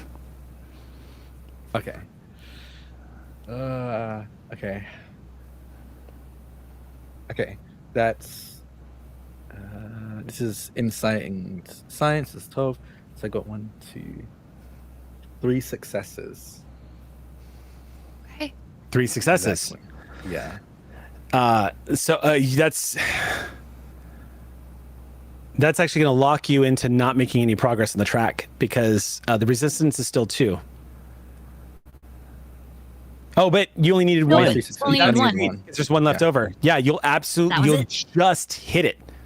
You will just hit that final. Okay. As you start trying to focus, what's up? I have a question because the breakthrough that I got was I would actually get an additional 2 successes to whatever I get. Those went into play immediately. Yeah. For the first that music plays some. Okay, cool. Yeah. So it went from 7 successes on the track to 9 To successes. 9, That's why you only had one left. Okay. Yeah, and I'm not activating the second breakthrough just because they're so close together because of the number range that it didn't make any sense. You're just going to succeed. So, yeah. All right. So as you focus and you use that Vulcan training that you have, a little bit of it that you've had, you begin to seek out the voice that sounds the clearest, like it's the youngest here, the most recent recording, as it were, looking for something that feels like it is more recent than anything. And you start feeling yourself pulled towards one of the a ledge of this walkway. You start feeling yourself kind of inching a little bit over, feeling this need to listen in. As you lean over to the left and glance to your side, you see the shadows begin to sort of break away. You see them kind of forming fractures and cracks of light. And at first, it almost looks like the room is breaking apart around you, but what it actually is, it seems like a crowd of people suddenly walking away, and the sheer number of them is causing light to break through from where they were all crowded together. The shadows split and cause this splitting crack-like sensation, and instantaneously they're gone, and you see 2 figures alone on this desolate world, surrounded by, looks like jutting rock faces of old ruins, cracked and broken. You can't see details, but you can hear voices as you approach. You can't make out the voices. One of them feels familiar. No, both of them feel familiar somehow. But it's as you get closer to the one that is speaking, whose voice you were drawn to, there's no sensation of what they're... That was Jody closing a cabinet. There's no understanding of exactly what it is that they're saying, but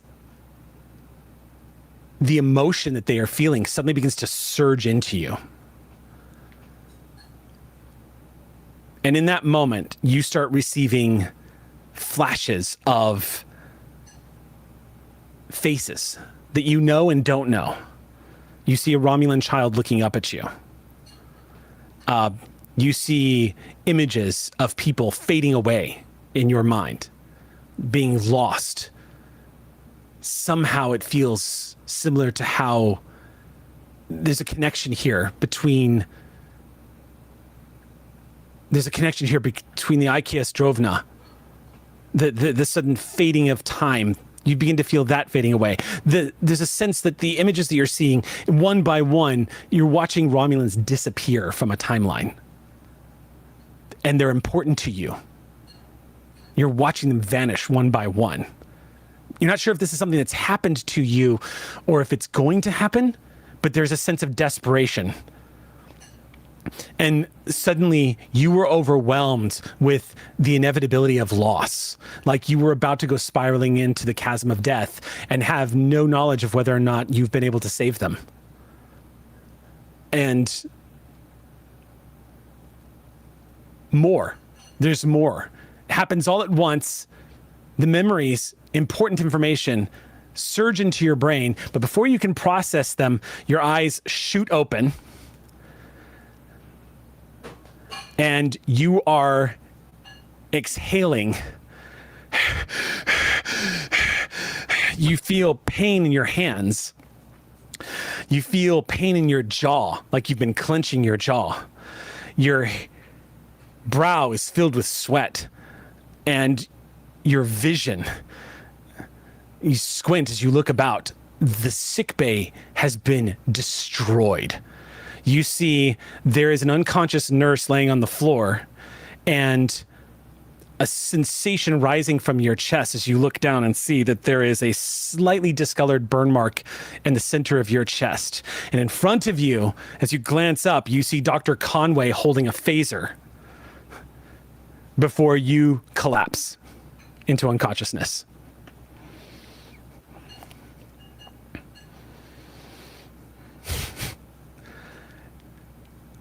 Sickbay to bridge. This is Jaren. I have an update. Please. Dr. Conway begins to detail that in the midst of the meditations, all of a sudden, Te'eon screamed, "No!"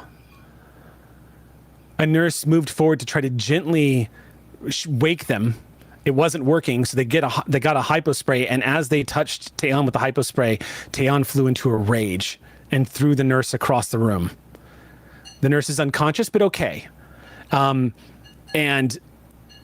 Te'eon then turned on Dr. Conway, and as Te'eon lunged at Dr. Conway reports that she shot him at a safe distance with the lowest phaser setting for stun, which caused him to pause, but not stop. And then Conway had to stun him again before he went unconscious. And when she's done reporting this, she says, "Captain, I'm 100% convinced that was not Te'eon. I think Te'eon must have picked up some kind of psychic residue from whatever it was that he was tapping into. And it found a way into him, and it was raw emotion. It didn't seem, according to the bioscans, like somebody was losing control of themselves. It felt like something channeled through Te'eon." Are we certain that whatever this was no longer has access? Glancing down as Te'eon's body is being lifted up and gently put down onto the medical bed and plugged in, checking his vitals, but I feel relatively certain that Te'eon will be awake in a few moments, and aside from a headache, will be okay. I'm assigning 2 tactical officers as an escort for Te'eon, just to keep him and the rest of the crew safe. When you say that, Captain, Shivali immediately speaks up and says, "Captain, request permission to be on that detail." Zarya says this. Thank you, sir. I want every possible test run on Te'eon. I want to find out what this entity is, what it is constructed of, and what its intentions are. Make sure that the injured are given our best. Understood. Captain, there's go a ahead. chance that through Teon's recollections, he was living someone else's memories. Maybe there was an unintentional swap.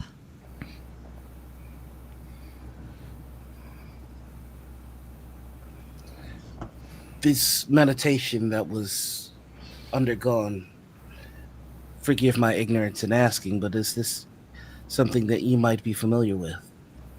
Not at all, sir. The Vulcan, nope. It's only a theory, but it seems as odd as this has all been. There's a chance that Teon's prodding maybe let someone else in, especially if the doctor is correct about it wasn't Teon going into a loss of self. It may have just been the Romulan whose memories he's been inhabiting through these investigations. But this leaves us so many questions. Is there a source of the individual or entity that entered Teon's mind? what is the range of it? Do we have any sort of defenses? Does it have to be welcomed in, or can it overwhelm one's mind? Can it penetrate our shields? But it's a bit ethereal at the moment. I would much prefer raw data. Unfortunately, Vulcan psychic ability tends to be a bit esoteric and a lot more one-to-one than I think you are imagining. I don't think shields were going to protect anyone in this scenario. It's a meeting of minds, and Taeon's doing something that I've never heard of before. Usually it involves contact and intentional exchange from both sides. So it's unclear what's been happening.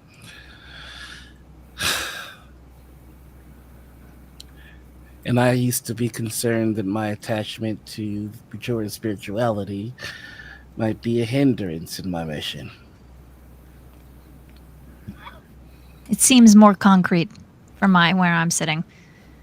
Fortunately or unfortunately, depending on your perspective, sir. Well, while we resolve this issue, we still have the matter of our quarantine planet and the temporal anomalies that happen therein, which I can only imagine might exacerbate the issues that Taeon is facing.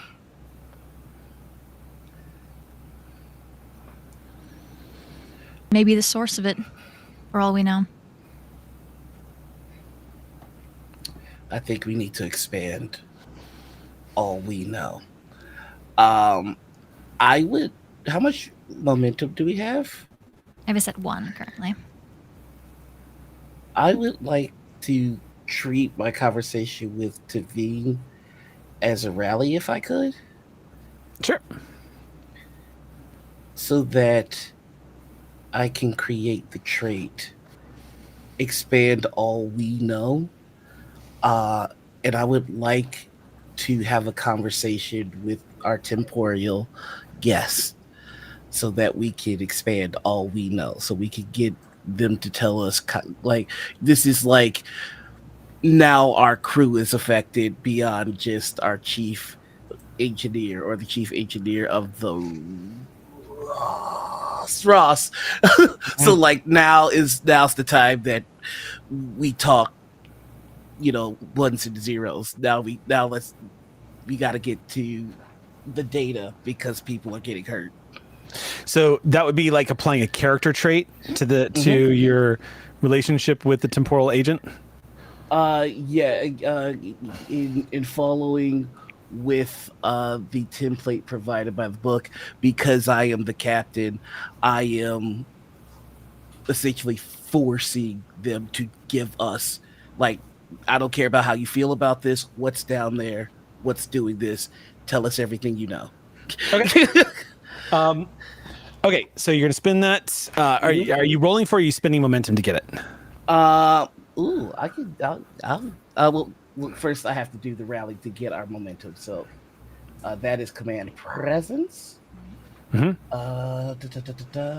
would like to spin the 1 momentum we have to get an extra die. Do it. Do it. Freaking do it. I dare you. Well, now I'm gonna. So there you go. Also, just to clarify something earlier that I was only half right about, traits exist so long as they represent something that is true. So there's no set time for a trait to expire. It's only if narrative causes them to expire or something else happens, but situationally. So long as they are true. Yeah. Right. Because like characters can have traits, and that's why Cadence always has the hot shot, and also just very charming and delightful as traits. Sure. All of those equally on my character sheet. Sure. That's going to be 5 momentum. Sweet. Okay. We have 5. 5 in the pool. 2, 5, and a 16. The 16 is the number to beat. I'll just roll for the trait. What do I have to roll for this?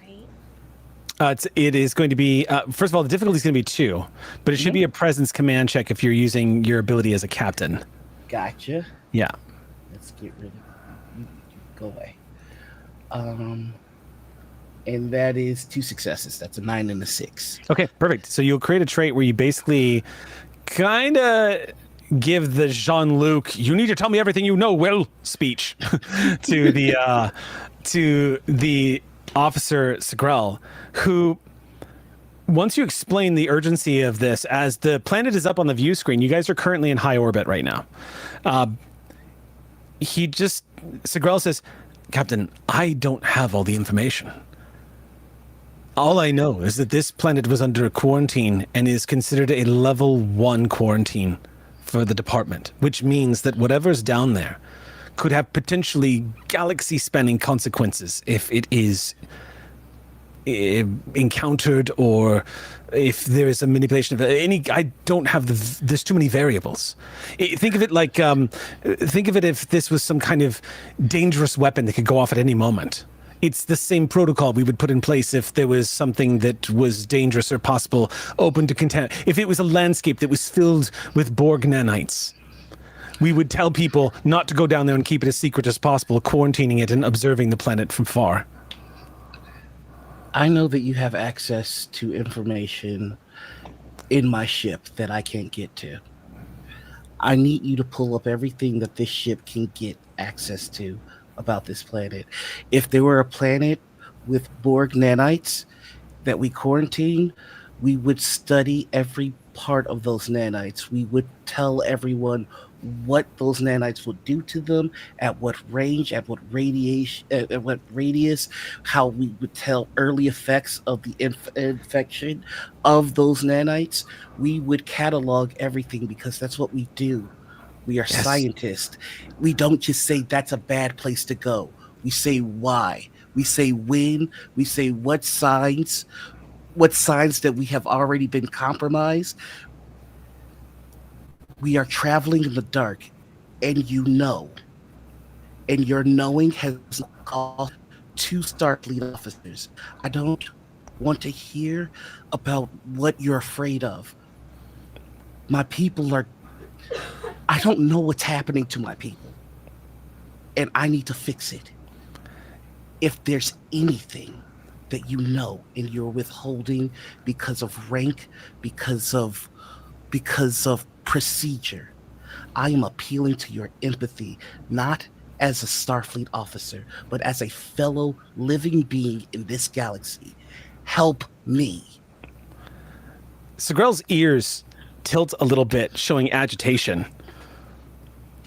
I don't know if my universal translator is failing here or not.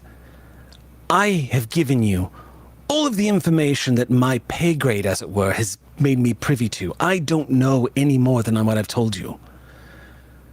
If I may, sir, you've made it clear. We're looking to you to use your rank to find more information for us.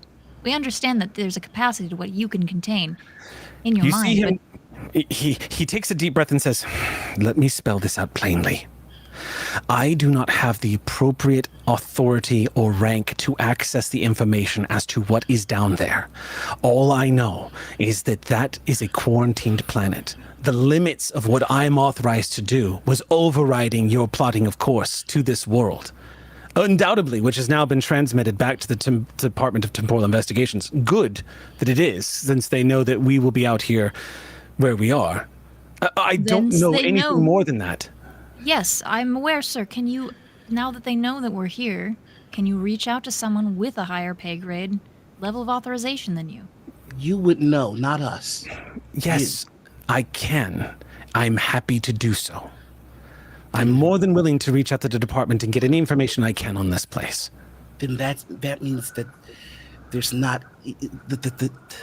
That means that it is not true that there is nothing you can do. There's something you can do. You just said it. Now get it done.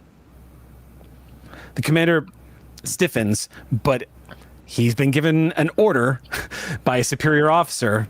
Despite his having authority, he just says, "I'll see it done, Captain." And he moves over to the science station and says, "I need you to connect me to the Department of Temporal Investigations immediately." And Raleigh goes, "I'm science. You're going to want to talk to comms." Old ship. Takes some getting used to. Oh, right this way. Zoe immediately starts opening up comms and says, forgive me, sir, I've never reached out to the department. I don't know exactly how to. And without missing a beat, Segral leans over and starts typing in an access code and sending a priority 1 message.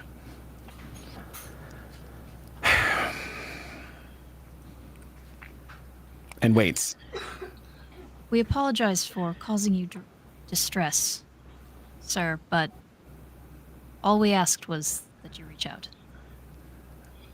He turns and says, no, there was implications about my character withholding information, which I appreciate but resent. Then again, I can also appreciate the frustrations of working with an organization that operates in secrecy for the sake of the temporal timeline. Secrets have never done well by Starfleet.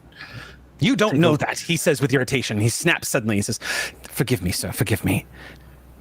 I, as an officer of the department, there are things that I know for a fact have kept us safe. Section 31 would say the same. Section 31 is not Starfleet. And your reluctance to work with Starfleet is showing the same. Lives are in danger. My lives. A request has been sent, sir. Appreciate it. I would like to see what the other ships are seeing, just in case we're missing something. Okay. So yeah, like angle on the view screen, just to kind of see what they're looking at. So getting a view, you see the Catechus, just from kind of its angle on the view screen, getting a better idea of what they're looking at. They're just kind of hanging in a high orbit, and they've been very quiet this whole time. You do see Cadence and Griffin Wing just flying by the view screen, as it looks like they are just in a holding pattern and are just running kind of a standard formation alongside the Pride at the ready. The Klingon vessels have not entered orbit. They're hanging back. But it doesn't look like they're in a defensive posture. It looks like they're just hanging back. However, the Steam Runner is not advancing on the planet at all and is currently at station keeping, where you all first came out of warp. The runabout is still in the tractor beam. It's not going anywhere. And right now, sensors are detecting 2 life forms on the surface of the planet. 1 Romulan and 1 Bolian. I would like to send a hail to the steamroller asking, if by chance, if there is an expert on Vulcan spirituality or anyone fascinated by the topic. We're all scientists. Somebody's got to have a weird interest. Okay, the message gets sent. And with that, let's actually cut back to Aeon. To Aeon, your eyes slowly open with the fresh memory of almost being out of your body for a moment before you realize the memory that you had experienced. And you see Dr. Conway leaning over and just going, "You're okay. Everyone's okay." How are you feeling? Not good aim. The hypospray should kick in at any moment. And it's almost like on cue, you start those floods of memories and the data that you were having in those final moments before the surge of emotion. It all starts coming back. There's a sense of desperation. You're about to lose everything. And there's only one way through this. There's this terror. He knows you betrayed him, but this was the only way.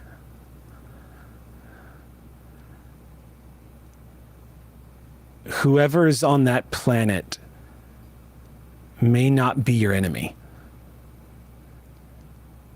Whoever it is that has tech,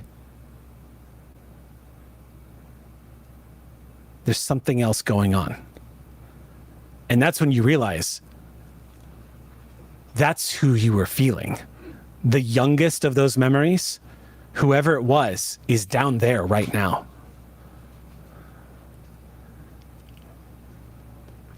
This is worrying now. Now that has me thinking about Atholians. Okay. I would like, before I even say anything or get up, Okay. I would like to create a trait. And I'll roll for it. Is it a situation, location, character, or equipment trait? What are you looking to do? I think this would count as a character trait, but Character I think I'm gonna call it like, and this is like a reference to something that means something to me, so I guess it'll make too much sense here.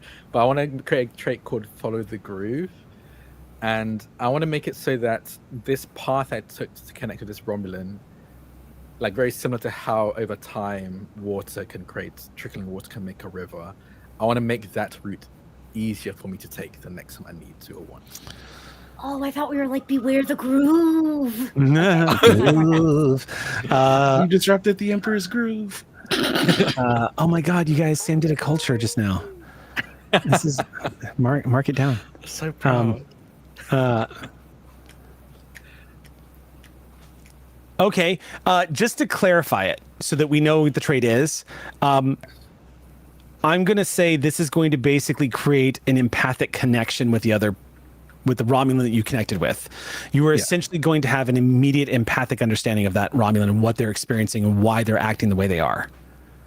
That feels good to me. So yeah, I would say build the character trait, empathic connection of some kind. Just however you want to write it, just so that we know what it is. But yeah.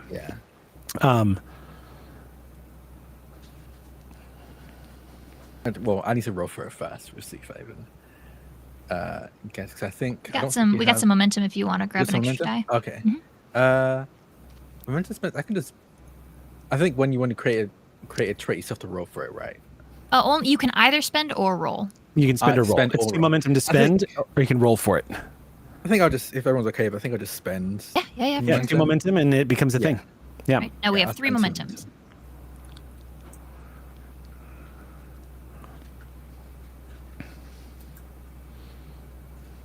There you go.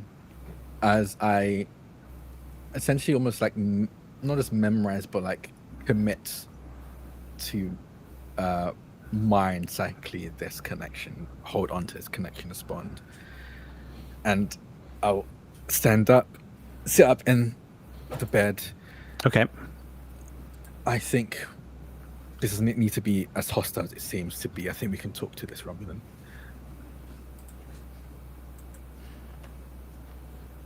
Dr. Conway looks at you and says, Romulan? Sorry. And I'll tap my comms. Okay. Captain? As you're waiting for a reply from the steam runner, you get a comms from sickbay. It's to Aeon. This is Jiren. Captain, I assume the doctor told you what happened. I do have to hear your voice. Glad I didn't do too much damage. I connected with the person down on the planet, so the Romulan. Despite everything we've seen, I don't think they're an enemy. I think they're just desperate. On the bridge, we're theorizing that when you connected with whatever it is that you connected with, something took a ride in your skin, which means that there is a clear and present danger. Do you have any idea what that might be?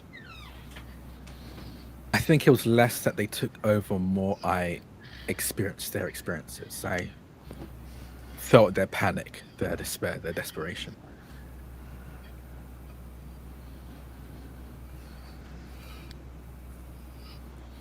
I honestly think that they might have taken tech because, for a very similar reason that we were looking for tech, they might be the expert on the problem they're going through right now. You know, it's not hard to hail us if one more person kidnaps my crew. All right, I'll take this into consideration. I have an odd idea. Yeah? Tavine taps her badge and says, USS Pride to Chief Tech.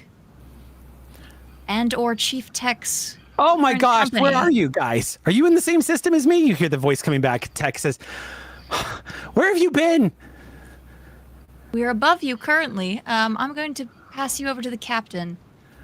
And Timeen will send that feed to the captain. Okay. Sometimes you just gotta ask, I guess. And Yep. this is why there's a crew. Also thinking, hell of a time for a joyride. Are you okay?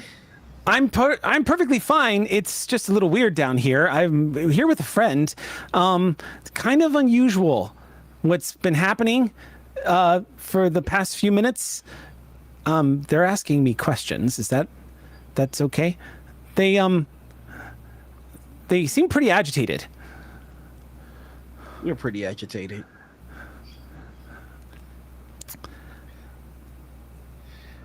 I'll contact your captain and let them know that you're alive.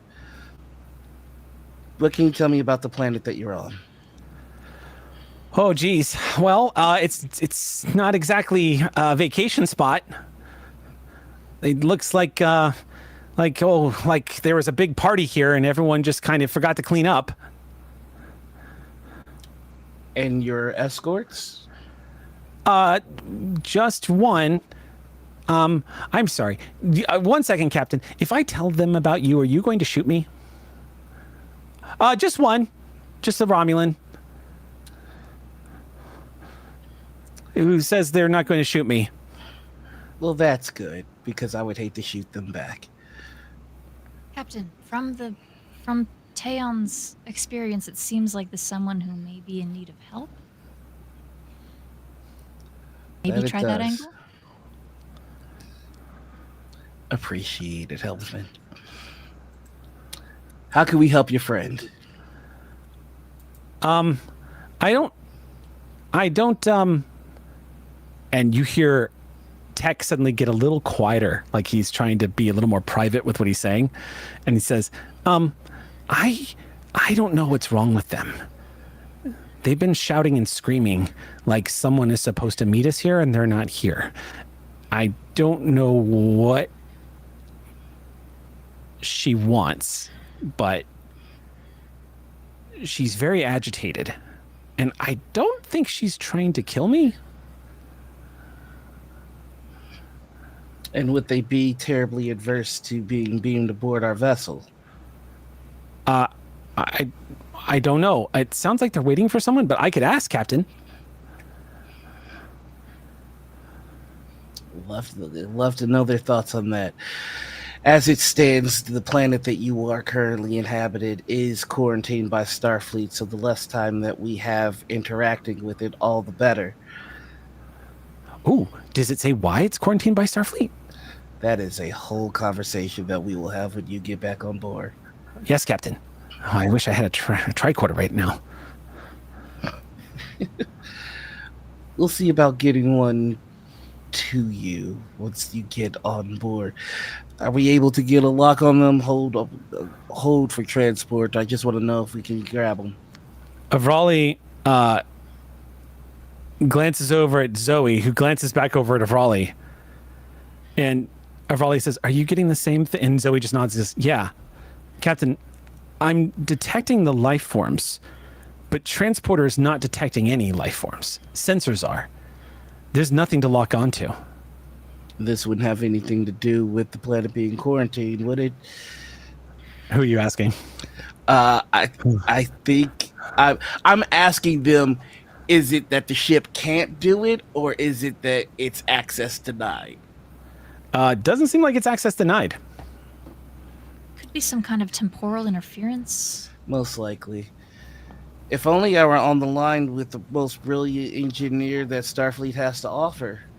And I'm going to say that aloud. Pavin says, "I'm working on it, Captain. I can see roughly where they are. There's nothing stopping from us beaming down, but I can't get a lock on anyone back up." Could Tech and Pavin maybe collaborate? Maybe with eyes on the ground? And we also have a ship that lets us do that. I am still in the evacuation specialist ship. That is true. I was trying to honor the quarantine, but you know what? There might be a clear at a certain occasion. You know what?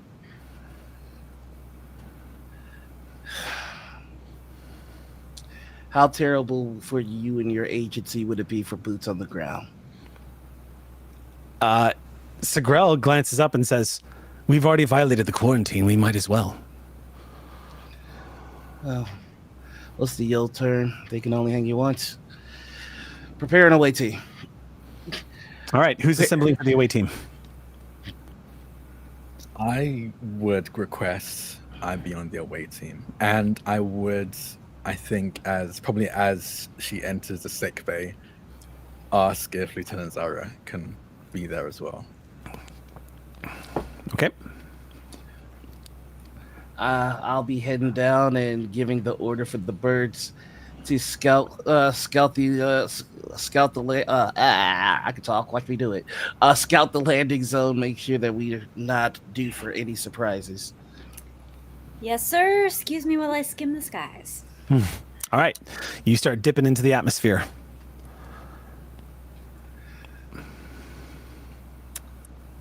Tavi, Aye, Captain. comment's yours. All right.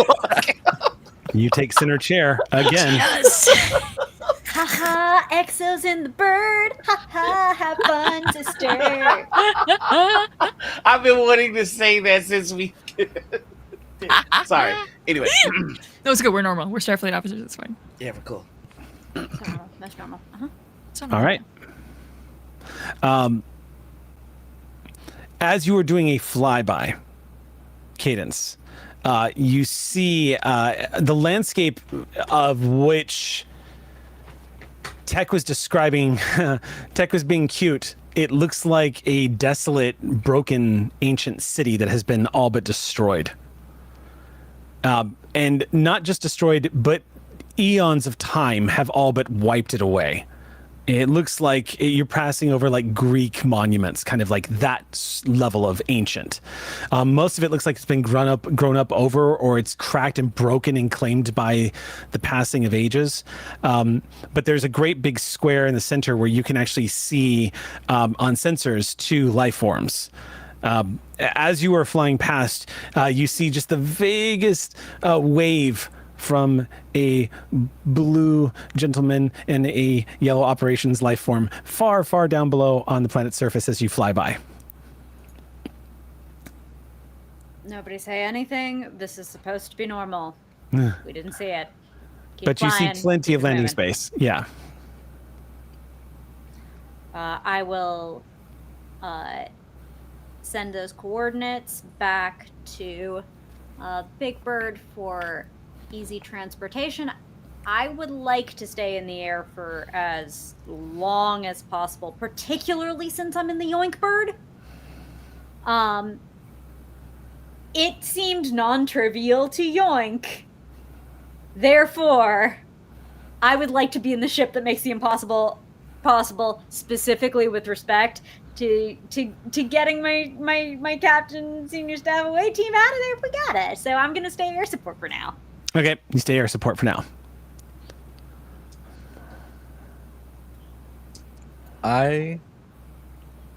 Just because I think Tone is very careful about this kind of stuff, I would like to make another trait, and I'll roll for it. And I don't know if this counts as okay, this is a weird one because this trait is specifically to go against me. I would like to create a trait so that if I ever lose control, it's easier to take me down.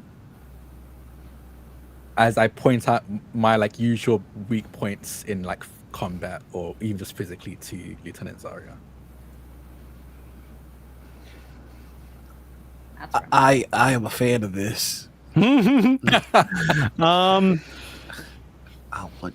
want to watch you suffer. Are you talking about weak points in melee combat, or do you mean just like somebody stunning you with a phaser? Like, as for example, let's say I think obviously some of your phases obviously the best way, but if something happens where So you want to? So here's what I would say. It would probably manifest as you telling Zarya, if you've got to drop me, don't hesitate.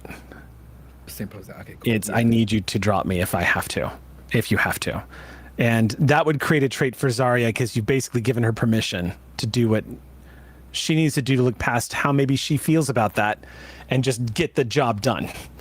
So, if you would like to spend momentum, you may. Otherwise, it's difficulty 2 check to raise that trait. Yeah, I'll roll for it. Keeping in mind, this will be permanent until the situation no longer requires. Yep. Yep. What Zarya is going to find it much easier Got a to weak drop spot you. for you.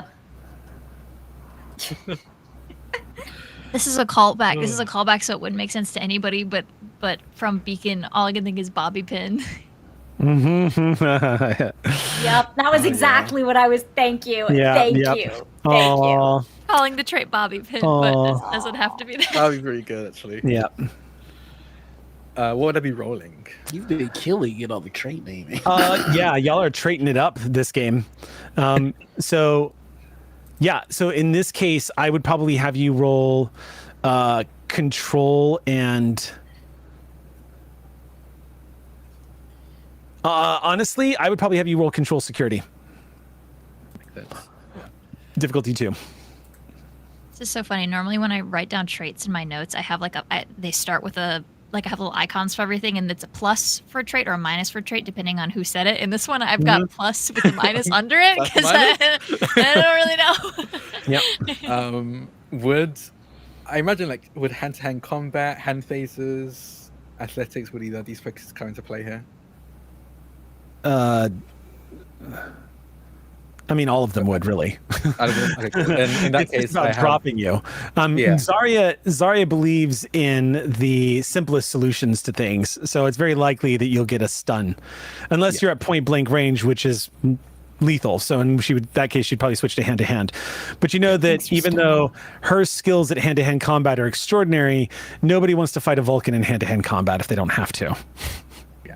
Unless you're the captain and you want to spar with somebody. I mean, the captain actually hasn't sparred with me. Then you're literally asking for it. Oh no, it's gonna happen to y'all. You don't need to get in the ring and settle this. I mean, look, you're not a Vulcan, but Jaren's right hook literally dropped a fucking Nausicaan in one swing. So I'm just saying, he may have retired, but George Foreman can still knock somebody's ass out. It didn't matter. So he's not kidding. We did discuss this at Gen Con that we were gonna get Taeon and the captain to spar. The final scene of the game, it's going to be Rocky versus Apollo. Like the final shot of the game is the two of you just swinging at each other in the ring. Well, those are boxers. Yeah. Are they briefs? One out of 2, not bad. Okay. I'm a boxer guy. I got 3. 3 successes. Okay, there is now a trait on you. Basically, she's going to find it. The difficulty for her to engage you in combat is going to permanently drop by 1 until that trait's removed. And it's basically for her, it's going to be manifesting as sort of like, I love you, I'm sorry. Bam. Sweet shit music. Yep, you need a reference. I knew Noah was going to get that reference. So anyway, you are all going to beam down to the planet then. There is the curtain of energy, the hum of technology as your molecules reform on the planet through the transporter channel. And as you do, you all find yourself standing amongst ruins in this ancient world, surrounded by rocks and broken buildings that look like they have been claimed by the passage of untold years of time. As you beam down, you can hear the low roar of Griffin Wing passing overhead in the clouds. And the sight of Chief Tech springing to his feet, just going, "You're here!" About 20 feet away from him is a hooded, cloaked figure that doesn't make any move as Tech approaches all of you. And Tech says, "I'm so glad you're all here. I really have no idea what's going on, but she's in kind of a state. She started talking to herself and shouting at the sky." I think we are more than overdue for a introduction. I'd like to kind of move Tech behind me Okay, he To what- steps behind you. to walk over to our friend. It's a pleasure to meet you. I'm Captain Jaren of the USS Pride. How can we help? The form stands at about 5'8" and is cloaked in this ceremonial garb and has this heavy hood. You see this delicate hand reach out from under these thick sleeves and pull the hood back, and revealing a middle-aged Romulan woman. Lines on her face and haunted eyes. Her hair is not cut in the standard, modern day Romulan military, slash cut of the Vulcans. Instead, her hair looks like it's slightly tousled and pulled back somewhat, cut short, crudely. Judging from the scars on her face and the slight green that gathers around the edges of these scars, she's probably someone who has seen a lot of things in her life. She looks like she's probably seen some combat or at least some surgery, and for whatever reason hasn't chosen to remove anything through dermal regeneration. She looks at you, and Jaren, this sense of defeat and hopelessness in her eyes as she gazes at you. She doesn't answer your question. She looks at you instead like somebody who is completely lost, like somebody who has abandoned all hope, who doesn't see a point to replying to you. Instead, she regards you with her chin slightly raised and her brow furrowed. And Tech just pipes up and says, well, she couldn't shut up a minute ago. I don't know what's changed. I have that effect on people. Captain, may I? Please. I will step forward and I think position myself in front of this Romulan woman. She looks at you. She doesn't seem to recognize you, though. She just stares at you for a moment. She does notice your ears, though. She kind of angles her head a little bit and looks at you. Sorry. And if I can do this, Eric, I would like to, I guess, open up the empathic link. Okay. Yes, you can do that. So here's what you all see. All Aeon does is say, rather cryptically, unattached to anything that you're aware of, Aeon just says, I'm sorry. And you see an immediate reaction on her face as her brow furrows for a second, and she just, like a welling of emotion on her face as she realizes you know exactly why she is the way she is and where she is. This stunned look as she gazes at you. She says, who are you? Wait. Tail. You're from the Federation ship. Yes. All of you are. How did you find us? I kind of helped with that, actually. No offense, but I left a bit of an energy trail that was helping. We have really brilliant officers on the USS Pride.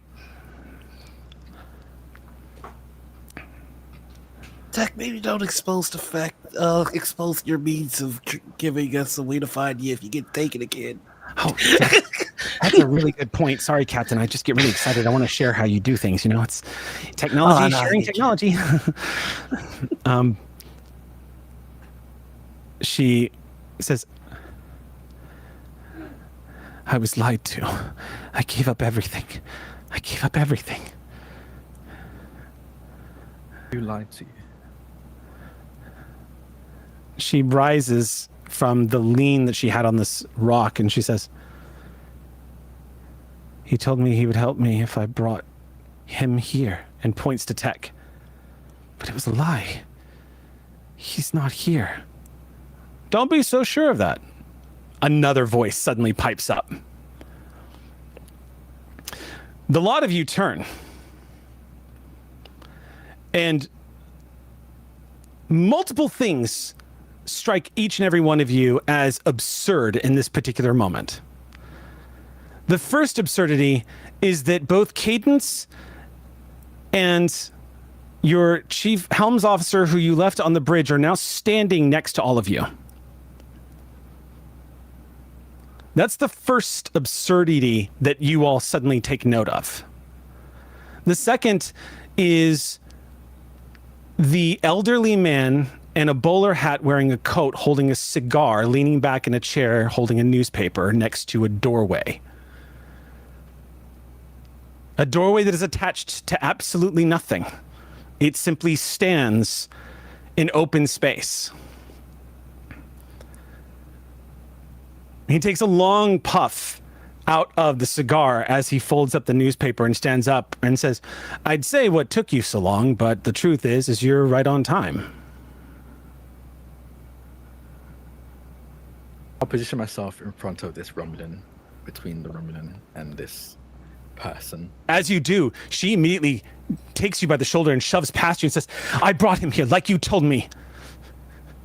You keep your promise to me. And he raises his hand and says, I don't break promises, ever. But it's not my promise to fulfill, and it wasn't a promise I made. It's a promise that they gave. And he points to all of you.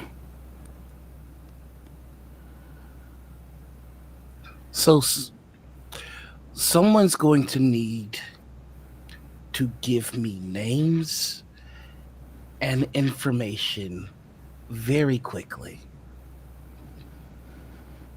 The older man, who's dressed like an earthling from the mid 20th century, he says, I'm calling myself Carl these days. Okay.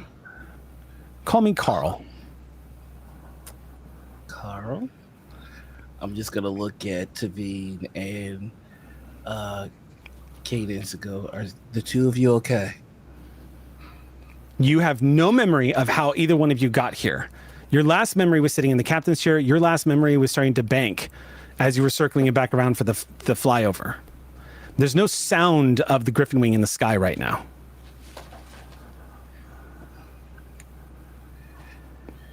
I'm, well, Captain. Confused, mostly. Cadence? Who's to say? I'm not on my ship. Don't care for it. Carl. And I look to the Romulan. Your name? She's ignoring you and staring daggers, like on the verge of violence at this man. She says, enough of this. You promised me. And Carl says, Captain is asking some valid questions. He wants to know who everyone is. We should oblige him. Don't you think? It's polite. This rather frazzled, unfortunate soul is Alumnus. Alumnus is not from our time right now, you see, and is trying to make up for some rather poor behavior. Oh. Alumnus, Carl, good to meet the both of you. It would appear that this is a matter in which there are individuals in distress and individuals that need help. As the captain of Starfleet, I am more than happy to oblige.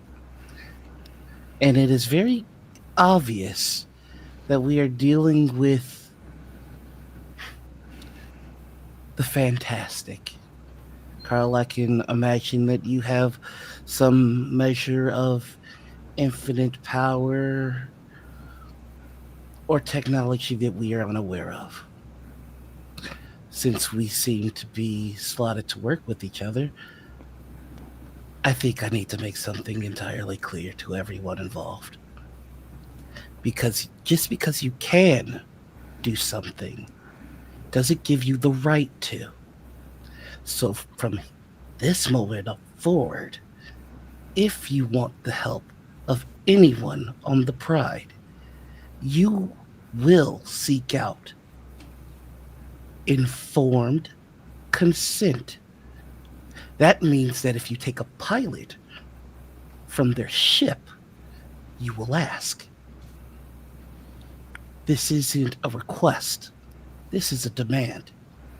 Because unless you can puppet my body and force me to give the order to everyone on this ship to help you, you will get nothing from me. Captain, This I will would be the maybe not last. suggest that idea in this current moment. No, because the prophets watch me. And the prophets would not send me here in the face of immense power for no reason. So we're going to restart this relationship. Consent, cooperation, transparency, or nothing at all. Do we find these to be amenable? Carl takes another drag on the cigar and says, "That sounds reasonable to me." Good. Now ask my pilots permission For what? for having taken them out of their ships. I haven't Ask taken them off their ship. They're still on their ship right now. Just like your helms officer is still sitting on the bridge in the center of the chair. Just like the rest of you are still 20 feet away from where you were standing just a few moments ago before you came up to speak to me. Then you've altered our state or perception. Ask permission. I could say the same thing. You came to my home.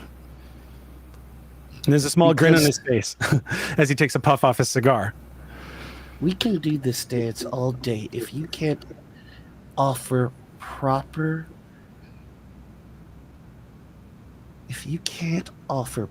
decency, then we can have no relation.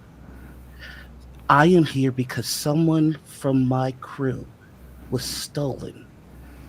I am here by no choice of my own, but by the responsibility I bear. You have an elaborate plan in motion to get us to help. Start this right. Ask permission. I understand your anger. You're feeling helpless right now, and it's making you angry. I understand. But what you need to know, and what everyone should know, is you already gave me permission. And he holds up a newspaper where you see him and you standing together. And on the headline, it reads, Hobus Star Destruction. Lives saved. You should consider, Captain, that sometimes you encounter beings that don't follow the same flow of time as you do. You're here because you asked to be brought here. You have total agency, and he sets down the newspaper. You can leave whenever you want. I'm not going to try to keep you. But I already know, because you were so passionate and determined to help people, that you're not going to. And I'm going to make sure that you get the chance to do just that. Because I know what you're capable of. And I know each and every one of you is going to help people. You've told me as much. This is not informed consent, Carl. I will work to help save lives, but you are taking advantage of us. You can leave if you want, Captain. It shows the measure of an entity by their reluctance to simply ask. We will help, but you've shown me who you are.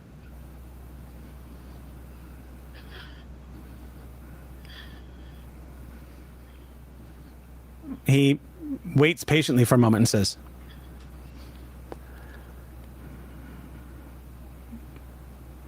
well, I suppose I should ask you then. Would you like to help save billions of lives and uncover some of the mystery that's been dragging you around by your nose? I would like to go home, but it is my responsibility. And so I will do just that.